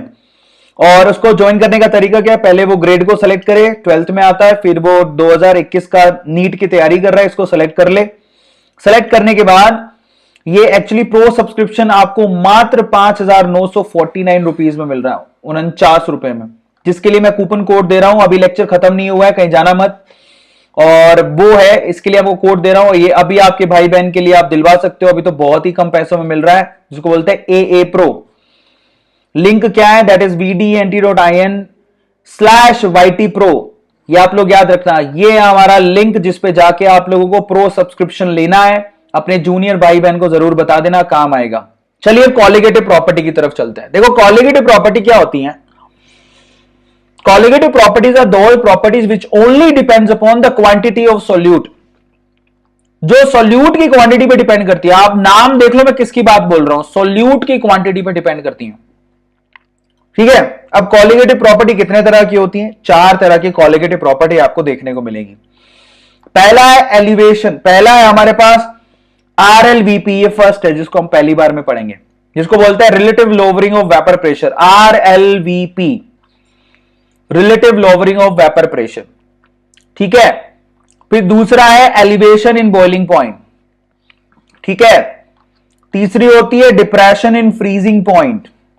ठीक है, और चौथी होती है ऑस्मोटिक प्रेशर। ये 4 तरह की कॉलिगेटिव प्रॉपर्टी है जो कि सॉल्यूट की क्वांटिटी पे डिपेंड करती हैं, है ना। तो कॉलिगेटिव प्रॉपर्टी जो है सॉल्यूट की क्वांटिटी पे डिपेंड करती हैं। अगर आपने सोल्यूट की क्वांटिटी को बढ़ा दिया तो कॉलिगेटिव प्रॉपर्टी, ये चारों प्रॉपर्टी बढ़ जाएंगी।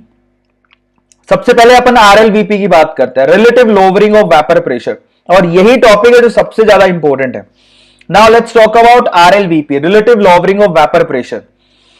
अब होता कुछ यूं है, अगर मैं यहां पर किसी प्योर सब्सटेंस को ले लूं, प्योर वोलेटाइल सब्सटेंस को लूं, ठीक है, तो होगा कुछ यूं, अगर ये वोलेटाइल है तो क्या करेगा? ये गैसियस फॉर्म में जाएगा, आ रहा है समझ में, और प्रेशर बनाएगा।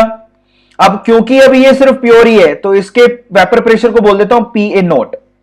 अब अगर अचानक से आपने इसके अंदर एक नॉन वोलेटाइल सॉल्यूट ऐड कर दिया, क्या ऐड कर रहे हो? नॉन वोलेटाइल सॉल्यूट, ध्यान से समझना है इसको, तो होगा कुछ यूं कि इसके वेपर प्रेशर में कमी आएगी। क्यों? क्योंकि अब आपकी जो सरफेस है वो बेसिकली सॉल्यूट के पार्टिकल से भी क्या है? कवर्ड है। अब यहां पर सिर्फ सॉल्वेंट के पार्टिकल नहीं है, यहां पर सॉल्यूट के पार्टिकल भी हैं। इसी वजह से क्या होगा? क्योंकि सॉल्यूट के पार्टिकल तो नॉन वोलेटाइल हैं, दीज आर नॉन वोलेटाइल, तो क्योंकि सरफेस पर नॉन वोलेटाइल सब्सटेंस की क्वांटिटी कम हो गई तो पक्का यहां पर जो गैसियस फॉर्म में मॉलिक्यूल आ रहे हैं वो भी कम हो जाएंगे। दिमाग लगाओ, आ गया समझ में? वो भी कम हो जाएंगे। Is this clear? Yes yes Nobita you can come. हम कौन रोक सकता है किसी को YT में? तो बेसिकली होता कुछ यूं है कि अगर कोई वोलेटाइल सॉल्वेंट लिया आपने और उसमें नॉन वोलेटाइल सॉल्यूट को ऐड कर दिया तो वो नॉन वोलेटाइल सॉल्यूट के चक्कर में वेपर प्रेशर में कमी आ जाएगी। और उसी वेपर प्रेशर की कमी को कैसे दिखाया जाता है जरा आप चेक करो। वेपर प्रेशर में कमी क्यों आई? वेपर प्रेशर में कमी क्यों आई? प्रेशर में कमी क्यों आई? क्योंकि आपने सॉल्यूट ऐड किया। आ रहा है समझ में? तो आप जरा चेक करो, बताओ पहले वेपर प्रेशर कितना था? PA0, प्योर फॉर्म में वेपर प्रेशर PA0 लिया था। बाद में मान लो वेपर प्रेशर हो गया P डिवाइड बाई पहले वेपर प्रेशर कितना था? PA0। इसी को बोलता है relative lowering of vapour pressure. Relative, relate करना, पहले कितना था, बाद में कितना हो गया, समझ में आ गया? और जब आप रिलेटिव कंपैरिजन करते हो तो आप न्यूमरेटर और डिनोमिनेटर लेते हो, बहुत इंपॉर्टेंट है। Relative lowering of vapour pressure, relative लेते हो जो आप, तो मतलब पहले कितना था, बाद में कितना हो गया, उसको आपके पहले वाली सिचुएशन से डिवाइड कर दो तो ये रिलेटिव कंपैरिजन हो गया। और बेसिकली ये रिलेटिव लोवरिंग आई क्यों? ये आई सोल्यूट को ऐड करने से। तो इन दैट केस आपको क्या लेना है? मोल फ्रैक्शन लेने हैं सोल्यूट के। आया समझ में? इसी को बोलते हैं RLVP। तो यहां पर रोल्ट यही कहता था कि जो relative lowering of vapour pressure है RLVP, ये एक्चुअली जितना आपने सोल्यूट ऐड किया है उसकी क्वांटिटी, उसके मोल फ्रैक्शन पे डिपेंड करता है। Relative lowering of vapour pressure solute के मोल फ्रैक्शन पे डिपेंड करता है। और रिलेटिव लोअरिंग वेपर प्रेशर का फॉर्मूला क्या है? Initial vapour pressure minus final vapour pressure upon initial vapour pressure. ये किसके बराबर होगा? एक्सबी। एक्सबी कैसे निकालते हो? NB upon NT, the moles of solute divide by total moles, ऐसे ही निकाला जाता है। यस और नो? अब एनबी की वैल्यू कैसे निकाली जाती है? Moles of solute, that is mass of solute divide by molar mass of solute, WB upon MB, ऐसे निकाल सकते हो। फॉर्मूले तो आपको सबको पता ही है, इसी को आरएलबीपी बोलते हैं।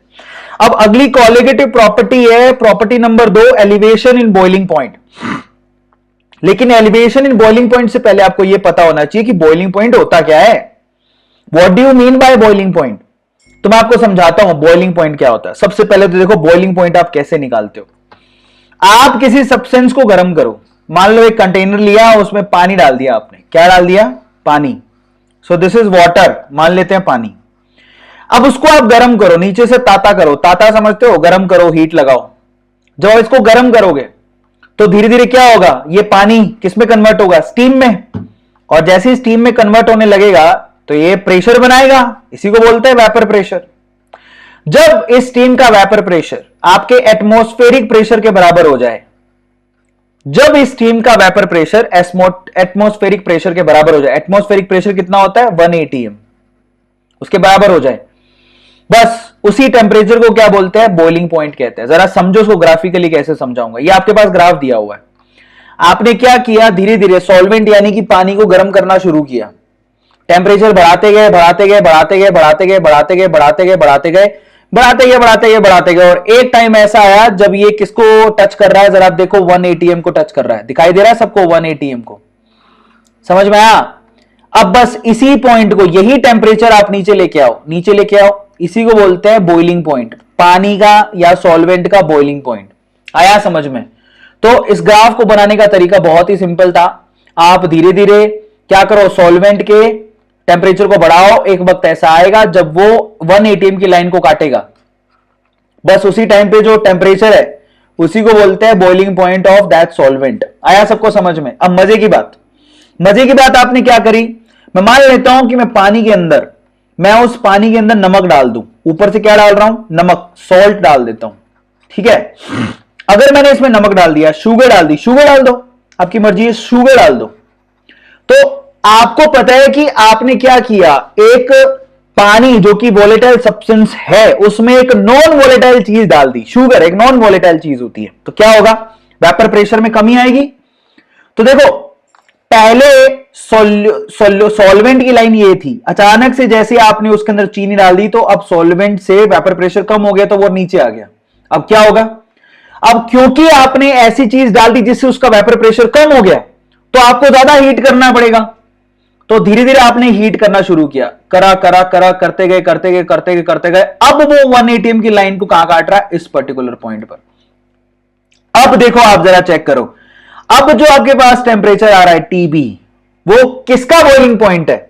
पानी के अंदर जो आपने शुगर डाल दी तो उसका बॉइलिंग पॉइंट है। अब आपका बॉइलिंग पॉइंट एक्चुअली जरा आप चेक करो ग्राफिकली, अगर आप ध्यान से देखोगे तो टीबी की वैल्यू टीबी नॉट से ज्यादा है। यस और नो?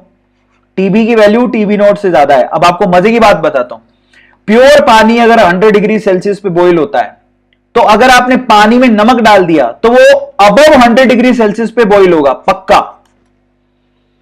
अगर आपने पानी में नमक डाल दिया तो वो पक्का 100 डिग्री सेल्सियस से ऊपर पे बॉईल होगा। इसी को बोलते हैं elevation in boiling point. Boiling point बढ़ गया। आया समझ में? अब यह याद रखना है कि बॉइलिंग पॉइंट क्योंकि बढ़ गया, एलिवेशन इन बॉइलिंग पॉइंट, तो फॉर्मूला क्या निकल रहा है? TB is greater than TB naught. अब कितना बढ़ गया? कितना बढ़ गया? तो उसको कैसे निकालोगे? डेल्टा टीबी से। कितना बढ़ गया? भी final boiling point minus initial boiling point, ऐसी तो निकालते हैं, टीबी माइनस टीबी नॉट। और अब कितना बढ़ गया उसको आप पॉजिटिव में निकालना चाहते हो। भाई पहले मान लो 100 था, अब हो गया 101, तो कैसे निकालोगे? 101 माइनस 100, ऐसे तो निकालोगे। 101 माइनस 100, तभी तो पता लगेगा कितना बड़ा डेल्टा टीबी का वैल्यू। आया समझ में? तो एक चीज याद रखनी है कि यहां पर डेल्टा टीबी किसके बराबर होता है? टीबी माइनस टीबी नॉट के बराबर होता है। पहली चीज तो ये हो गई। समझ में आया डेल्टा टीबी कैसे निकालते हैं? अब मजे की बात, एक बताओ मुझे कि ये डेल्टा टीबी की बात आप कर क्यों रहे हो? क्यों? क्योंकि आपने सोल्यूट ऐड किया था, सोल्यूट के चक्कर में आपका बॉइलिंग पॉइंट में एलिवेशन आ गया। यस, तो अब डेल्टा टीबी किसके प्रोपोर्शनल होगा? Delta TB is actually proportional to the concentration of solute, जो सोल्यूट आपने ऐड किया है। और इन दैट केस कॉन्सेंट्रेशन क्या ली जाती है? मोलालिटी। आप लोग याद रखोगे, delta TB is directly proportional to small m, molality. यहां पर कॉन्सेंट्रेशन के तौर पे मोलालिटी यूज किया गया क्योंकि यहां सारा खेल टेम्परेचर का था, तो मोलालिटी टेम्परेचर इंडिपेंडेंट होती है, इसलिए यूज किया गया। प्रोपोर्शनलिटी साइन हटाओगे तो केबी आएगा, delta TB equals to KB into m, small m. आया समझ में? और अगर आपने एम की वैल्यू 1 कर दी किसी भी तरह से, तो डेल्टा टीबी किसके बराबर होगा? मोलर एलिवेशन कांस्टेंट केबी के बराबर होगा। और केबी की वैल्यू वाटर के केस में होती है 0.52, जो आपको रट्टा नहीं मारनी है, so don't worry about it. ठीक है, अब हम चलते हैं आगे। जैसे इसका एग्जांपल क्या हो सकता है? जैसे आप नमक डाल दो पानी में, तो पक्का अब पानी का जो बॉइलिंग पॉइंट है बेसिकली वो 100 से ज्यादा निकल के आएगा, 100%। वेरी गुड, शाबाश मेरे प्यारे बच्चों। चलिए तो अब आगे चलते हैं। तो बहुत बढ़िया, ये लड़का आपको शाबाशी दे रहा है, ले लो शाबाशी और आगे बढ़ता है। अब हम बात करेंगे डिप्रेशन इन फ्रीजिंग पॉइंट की। डिप्रेशन फ्रीजिंग पॉइंट से पहले अपन ये तो समझ लें कि फ्रीजिंग पॉइंट क्या होता है। Are you getting my point? What do you mean by freezing point? यही नहीं पता अपने को, तो चलो फ्रीजिंग पॉइंट बताता हूं। फ्रीजिंग पॉइंट एक ऐसा पॉइंट होता है जहां पर वेपर प्रेशर ऑफ सॉलिड, है ना, solid solvent is in equilibrium with vapour pressure of liquid solvent. ध्यान से समझना, जब सॉलिड का वेपर प्रेशर लिक्विड के वेपर प्रेशर के बराबर हो, सॉलिड सॉल्वेंट का वेपर प्रेशर लिक्विड सॉल्वेंट के वेपर प्रेशर के बराबर हो, तो उसी पॉइंट को हम लोग क्या बोलते हैं? फ्रीजिंग पॉइंट कहते हैं। उसको ग्राफिकली समझना जरा, मैं ग्राफिकली समझाऊं तो जरा आप इस ग्राफ को देख लो। इस तरफ एक ग्राफ दिया हुआ है, इसको जरा ध्यान से समझना। मैं आपसे कहता हूं, अब आप कहोगे सर सॉलिड का कहां वेपर प्रेशर होता है, तो मैं आपको बताता हूं इस दुनिया में हर चीज का वेपर प्रेशर होता है, किसी का कम किसी का ज्यादा, बट होता जरूर है। अब देखो, मान लो कि एक सॉल्वेंट लिया, उसके लिक्विड फॉर्म में वेपर प्रेशर का जैसे जैसे टेम्परेचर कम करोगे वेपर प्रेशर कम होते जाएगा। समझ में आ गया? लिक्विड फॉर्म में ये ग्राफ आ रहा है, मान लेते हैं। सॉलिड फॉर्म में अगर आप टेम्परेचर कम करोगे तो वेपर प्रेशर कम होते जाएगा, ये ग्राफ आ रहा है। अब ये ग्राफ दोनों जिस जगह पे काट रहे हैं उसी को क्या बोलते हैं? उसी को बोलते हैं फ्रीजिंग पॉइंट। अब फ्रीजिंग पॉइंट है डेल्टा टीएफ। अब आप महानुभाव ने क्या किया? ठीक है, आप महानुभाव ने क्या किया? उसी सॉल्वेंट के अंदर नॉन वोलेटाइल सॉल्यूट ऐड कर दिया, नॉन वोलेटाइल सॉल्यूट ऐड कर दिया। अब आपको पता है जब आप नॉन वोलेटाइल सॉल्यूट ऐड करके सॉल्यूशन बनाओगे, सही है, तो आपको बताता हूं कि नॉन वोलेटाइल सॉल्यूट कभी भी फ्रीज नहीं होता। तो वो ग्राफ, ये फ्रोजन लाइन तो यही रहेगी, लेकिन लिक्विड फॉर्म में तो प्रेजेंट है ना। इन दैट केस अचानक से लिक्विड सॉल्वेंट में जैसे ही आप नॉन वोलेटाइल सॉल्यूट ऐड करते हो, अचानक से उसका वेपर प्रेशर कम हो जाता है। ये भी पढ़ के आया हो, relative lowering in vapour pressure में कमी आ जाती है। अब उसको ठंडा करो, धीरे धीरे सॉल्यूशन को ठंडा करते करते करते ये लाइन जहां पर काट रही है, इसी कटिंग पॉइंट को क्या बोलेंगे? अब सॉल्यूशन का फ्रीजिंग पॉइंट बोलेंगे। आ गया समझ में? अब आपको पता लग रहा है यहां से कि एक्चुअली जब आपने सॉल्यूशन बना दिया, इन दैट केस जो आपके पास फ्रीजिंग पॉइंट आ रहा है वो प्योर फॉर्म के फ्रीजिंग पॉइंट से क्या है? कम। इसीलिए इसको बोलते हैं डिप्रेशन इन फ्रीजिंग पॉइंट। और अदर दूसरे शब्दों में बोलूं तो मैं आपको मजे की बात बताता हूं, पानी का फ्रीजिंग पॉइंट क्या होता है? 0 डिग्री सेल्सियस। लेकिन अगर आपने पानी में नमक डाल दिया तो पक्का वो 0 डिग्री सेल्सियस पे फ्रीज नहीं होगा। समझ में आ रहा है? वो 0 से कम यानी कि -1 डिग्री सेल्सियस, -2 डिग्री सेल्सियस पे फ्रीज होगा। आया समझ में? और वो वैरायटी में फ्रीज होता है, ये बड़ा इंटरेस्टिंग चीज है ये। समझ में आया? अब इसी, क्योंकि फ्रीजिंग पॉइंट में कमी आ गई, डेल्टा टीएफ की वैल्यू क्या है? सबसे पहले तो ये याद करने की जरूरत है, ज्यादा में से कम को घटाओ। सबसे पहले तो ज्यादा कौन है? TF not. कम कौन है? टीएफ। इसी को बोलते हैं डिप्रेशन फ्रीजिंग पॉइंट। किसके प्रोपोर्शनल होगा delta TF? Again same formula है, that is directly proportional to the yes molality of solution, small M. यहां पर सेम चीज ली है, लेकिन बस फर्क यही है कि ये डिप्रेशन फ्रीजिंग पॉइंट है जो कि केएफ इंटू एम के बराबर होगा। केएफ को हम लोग बोलते हैं cryoscopic constant. Now this is again very very very important. आया समझ में? तो फाइनली फॉर्मूला क्या निकल के आता है? अगर आप लोगों ने यहां पर एम की वैल्यू कैसे भी 1 कर दी तो डेल्टा टीएफ किसके बराबर हो गया? डायरेक्टली केएफ के, क्रायोस्कोपिक कांस्टेंट के बराबर हो गया। इनकी यूनिट्स आप लोग याद रखो, आप खुद से यूनिट भी निकाल सकते हो, कोई बड़ी बात नहीं है। जैसे एग्जांपल के तौर पर अगर आपने नमक डाल दिया तो पक्का पानी का फ्रीजिंग पॉइंट कम हो जाएगा 100%। बहुत बढ़िया, अब तो एंडिंग पॉइंट पर पहुंच गए हैं चैप्टर के, आप लोग बधाई के पात्र हो। तो देख लो आप लोग 900 के करीब 800 के करीब बच्चे थे, सॉल्यूशन में आ गए 514, तो 300 बच्चे तो वैसे ही भाग गए। ऐसे ही होता है जब अपन फॉर्म भरते हैं ना नीट का, तो नीट का फॉर्म भरते हैं 16 लाख, तो उसमें से 30% बच्चे तो वैसे ही कुछ काम के नहीं होते, तो वैसे ही भाग जाते हैं। तो ये वैसा ही सीन है सारा का सारा। चलिए आखिरी कॉलिगेटिव प्रॉपर्टी की तरफ चलते हैं, ऑस्मोसिस एंड ऑस्मोटिक प्रेशर, उस पे चलते हैं। पूरा चैप्टर करके जाना, मजा आपको तभी आएगा। Now what do you mean bye osmosis? मैं आपको ऑस्मोसिस का सिंपल तरीका बताता हूं। देखो, मान लो कि आपने कंटेनर लिया, कंटेनर कैसा है जरा आप चेक करना, मैं आपको इस तरह से बना के दिखा देता हूं। एक आपने कंटेनर लिया ऐसा, ठीक है, और उसके बीच में आप लोगों ने क्या किया, एक सेमी परमिएबल मेम्ब्रेन लगा दी। अब ये सेमी परमिएबल मेम्ब्रेन क्या होती है? जो कि सिर्फ सॉल्वेंट के पार्टिकल को अपने अंदर, छोटे पार्टिकल को फ्लो करने देती है। आपके घर पे चाय छन्नी है, चाय छन्नी किस किस ने चाय छन्नी देख रखी है? चाय की छन्नी किस किस ने देख रखी है? बताओ मुझे, चैट सेक्शन में लिख के बताओ चाय छन्नी। अब आपको पता है कि आपके घर पे जब चाय बनाई जाती होगी, इसको चाय छन्नी कहते हैं। नलायकों, लड़कियों ने देखी क्या? लड़कों ने कभी चाय नहीं बनाई? बनाया करो, मम्मी को भी पिला दिया करो कभी चाय। तो आपको पता होगा कि चाय छन्नी जो होती है बेसिकली वो किसको जाने देती है अपने अंदर से? वो अपने अंदर से चाय को जाने देती है, लेकिन बड़े पार्टिकल को रोक लेती है। समझ में आ गया? जो लिक्विड चाय है उसको जाने देती है, लेकिन चाय पत्ती को रोक लेती है, पत्ती को रोक लेती है। यस, जानते हो कि नहीं जानते हो? तो वो क्या हो गई? ये ऐसी है जो सेमी परमिएबल मेम्ब्रेन है। मैं काफी बार ऐसा बोलता हूं, लड़कियों का जो हॉस्टल होता है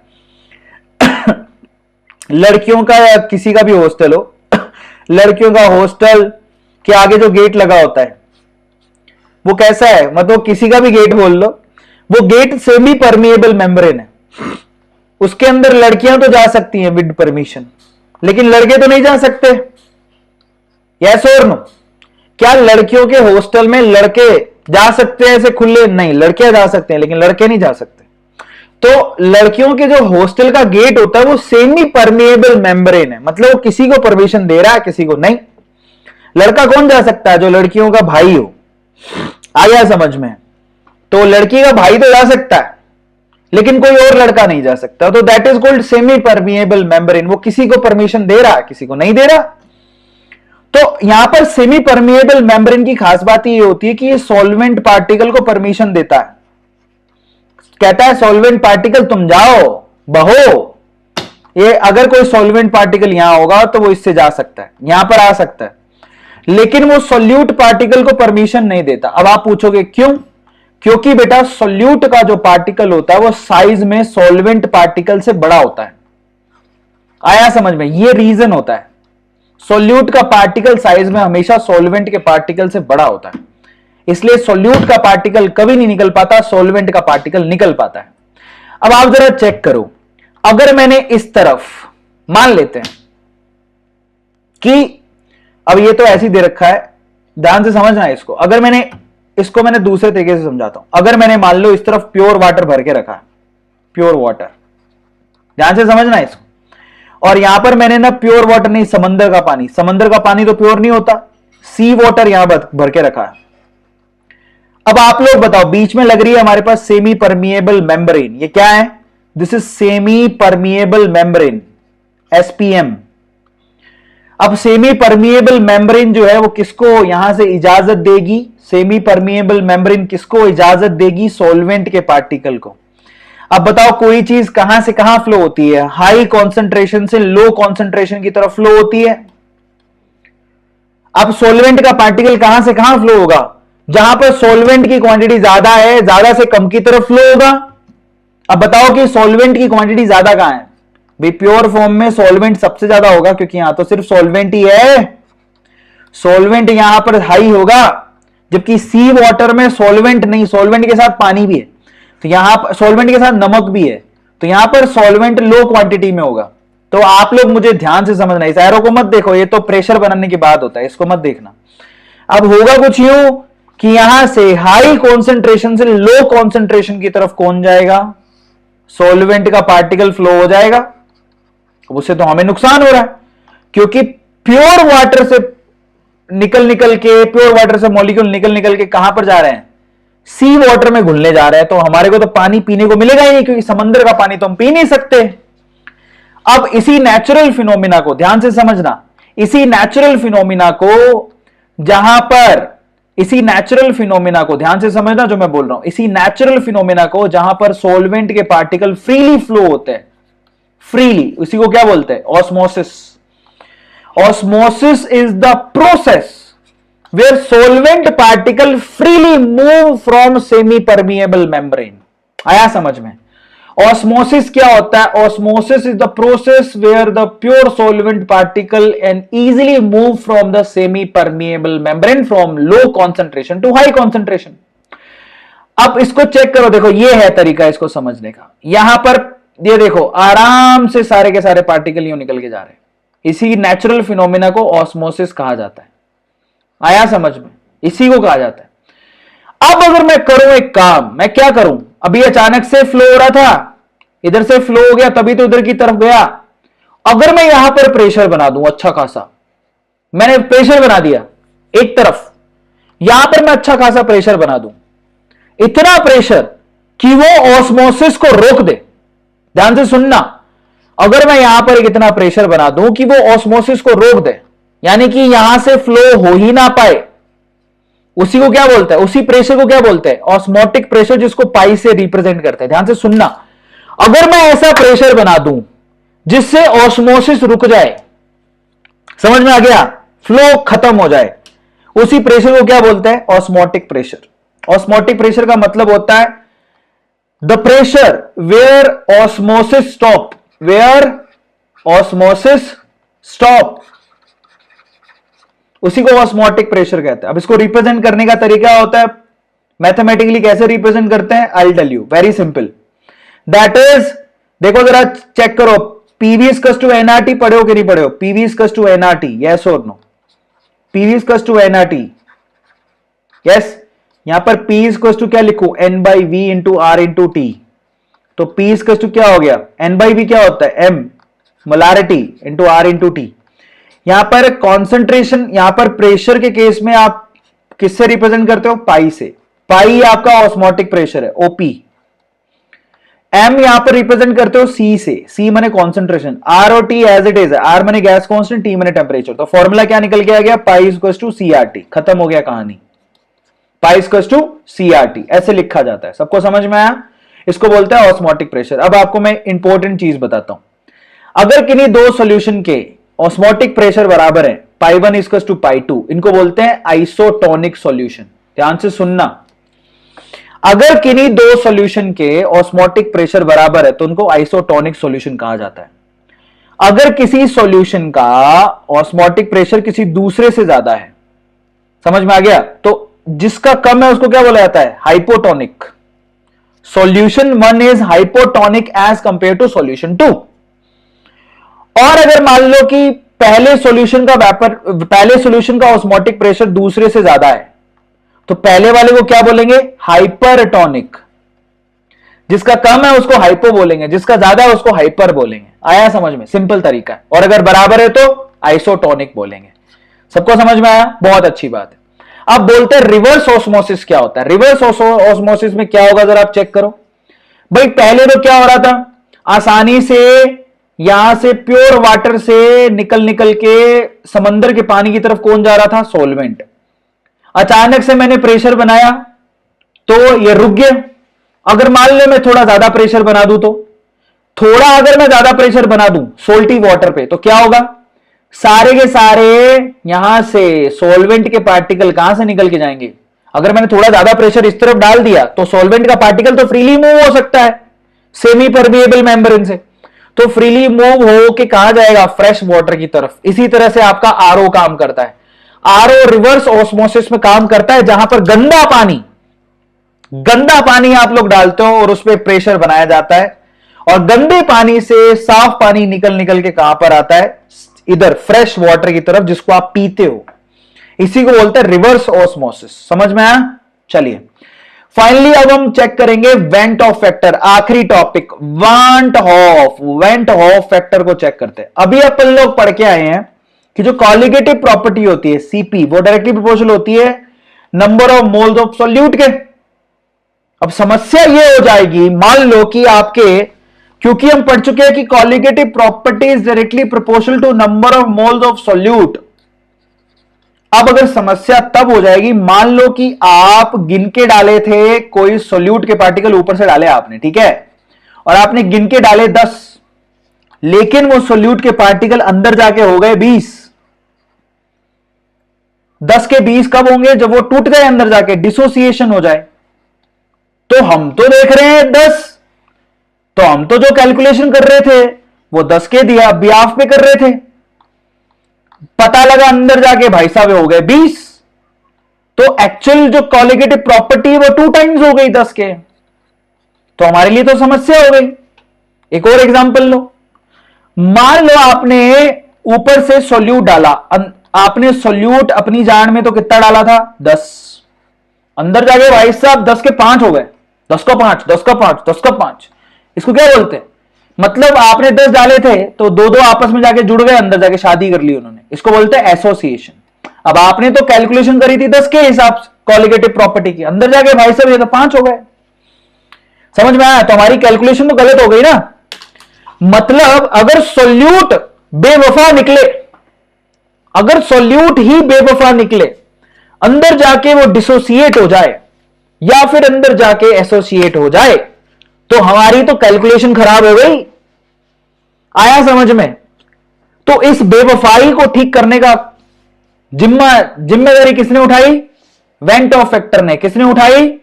इस बेवफाई को ठीक करने की जिम्मेदारी किसने उठाई? वेंट हॉफ फैक्टर ने। वेंट ऑफ फैक्टर कहता तुम चिंता मत करो, तुम जितनी कैलकुलेशन कर रहे हो उसके हिसाब से हम लोग आपको करके दिखाएंगे। आ रहा है सबको समझ में? तो जब भी अगर सॉल्यूट का पार्टिकल एसोसिएट हो जाए या डिसोसिएट हो जाए तो वेंट ऑफ फैक्टर का इस्तेमाल करना पड़ता है, क्योंकि कॉलिगेटिव प्रॉपर्टी तो एक्चुअली किसके प्रोपोर्शनल होती है? यस, सॉल्यूट के पार्टिकल्स के डायरेक्टली प्रोपोर्शनल होती है। अब initial colligative property initial particles के डायरेक्टली प्रोपोर्शनल होगी, final colligative property final particle के प्रोपोर्शनल होगी। इनिशियल का मतलब ऊपर से आप 10 डाल रहे थे, पता लगे अंदर जाके तो 20 हो गए, तो आपने तो इनिशियली 10 के हिसाब से काउंटिंग करी थी, लेकिन काउंटिंग 20 के हिसाब से होनी थी। समझ में आ गया? तो ये तो गलती हो गई। तो इस हिसाब से वेंट ऑफ फैक्टर की एक्चुअल में डेफिनेशन क्या होती है, यहां पे आपको हेल्प करता है।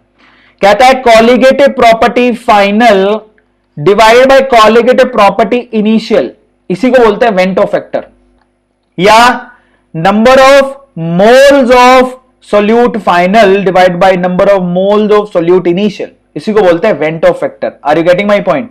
और ये जो वेंट ऑफ फैक्टर है ना, बेसिकली यही आपकी हेल्प करता है। ये आई से आपको मल्टीप्लाई करना पड़ता है तब जाके काम बनेगा।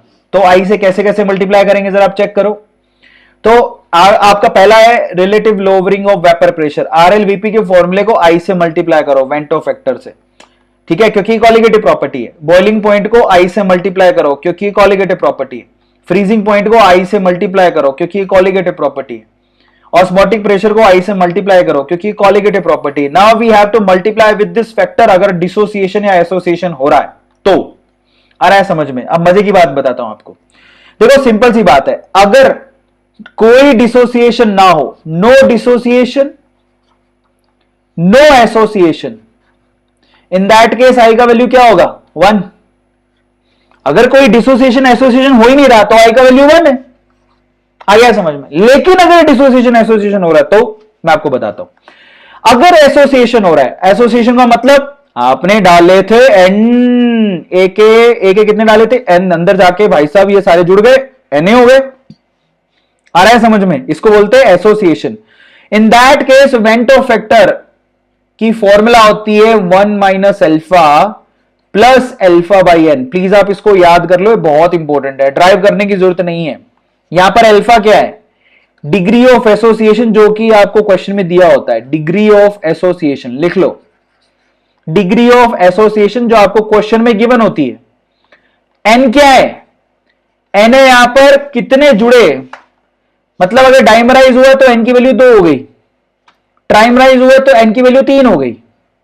मतलब समझो, मैं थोड़ी देर में समझाता हूं आपको। एन की वैल्यू डिपेंड करती है कि आपने जैसे 2 डाले थे 1 हो गया, तो एन की वैल्यू कितनी हो गई? 2। डाइमर हुए ना, ट्राइमराइज तो 3 लेते हैं, ऐसे ही करके होता है एन का वैल्यू, और आई आपको निकालना है उसी के बिहाफ पर। तो अल्फा आपको क्वेश्चन में दिया होता है, एन का वैल्यू आपको सोचना होता है। अगर डाइमर हो रहा है तो डाइमर का मैं आपको मतलब समझा दूंगा आगे जाके, अभी आने वाला है, ठीक है। तो यहां पर एन की वैल्यू होती है डाइमराइज तो 2, ट्राइमराइज तो 3। इसी तरह से दूसरा, जैसे लो मैं समझा ही देता हूं। आपको पता है कि जो बेंजोइक एसिड है, अगर आप उसको बेंजीन में डाल दो तो वहां पर 2 बेंजोइक एसिड क्या करते हैं, आपस में हाइड्रोजन बॉन्ड से डाइमराइज हो जाते हैं। ये देखो डाइमराइज हो गए। तो इन दैट केस अगर मैं बोलूं एन का वैल्यू, तो एन का वैल्यू आप 2 लोगे, डाइमराइज हुए हैं। इसी तरह से एसिडिक एसिड भी बेंजीन में डाइमराइज हो जाते हैं, तो एन का वैल्यू कितना लिया जाता है वहां पे, 2। ये एसोसिएशन का केस है, जो हाइड्रोजन बॉन्ड से 2 मॉलिक्यूल डाले थे आपने, एक बन गया, गलत बात। तो 2 का 1 हो गया, हमारे से धोखा हो गया। अगला देखो डिसोसिएशन।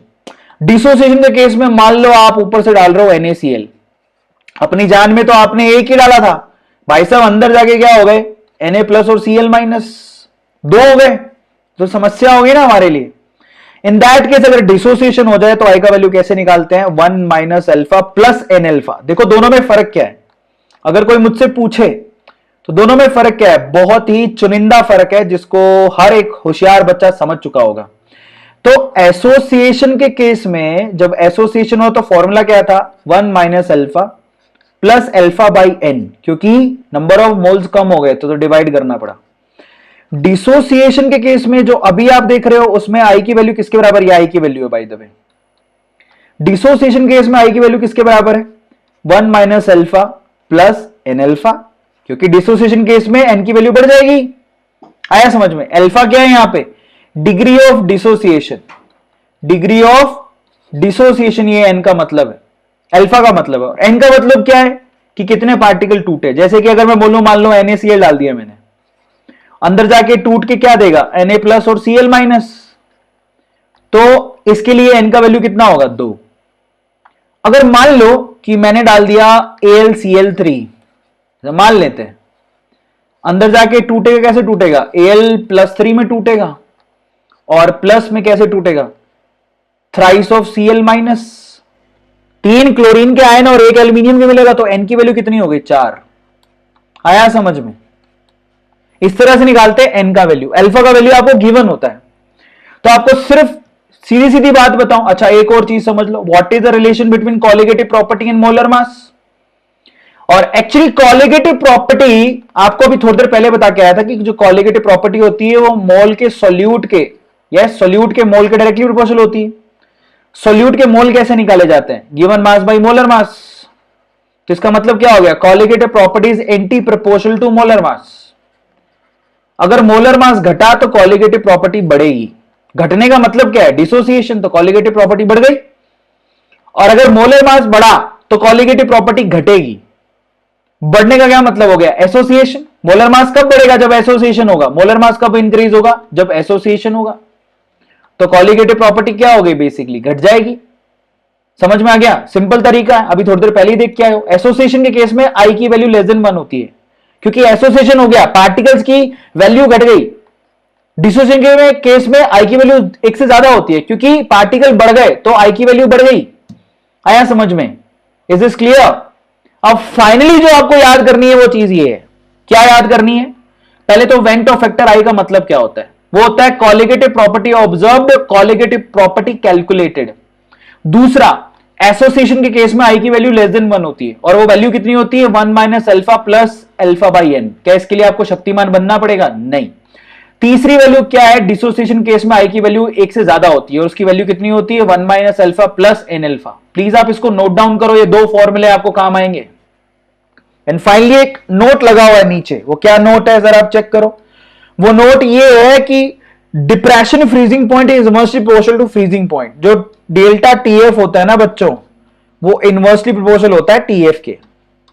अगर डेल्टा TF बढ़ा तो TF की वैल्यू घटेगी। ये आपको बहुत काम आएगा, नोट डाउन कर लो, काम आएगा। ये 3-4 पॉइंट है जो बेहद इंपॉर्टेंट है अगर आप लोगों को वाकई में MCQs सोल्व करने हैं तो।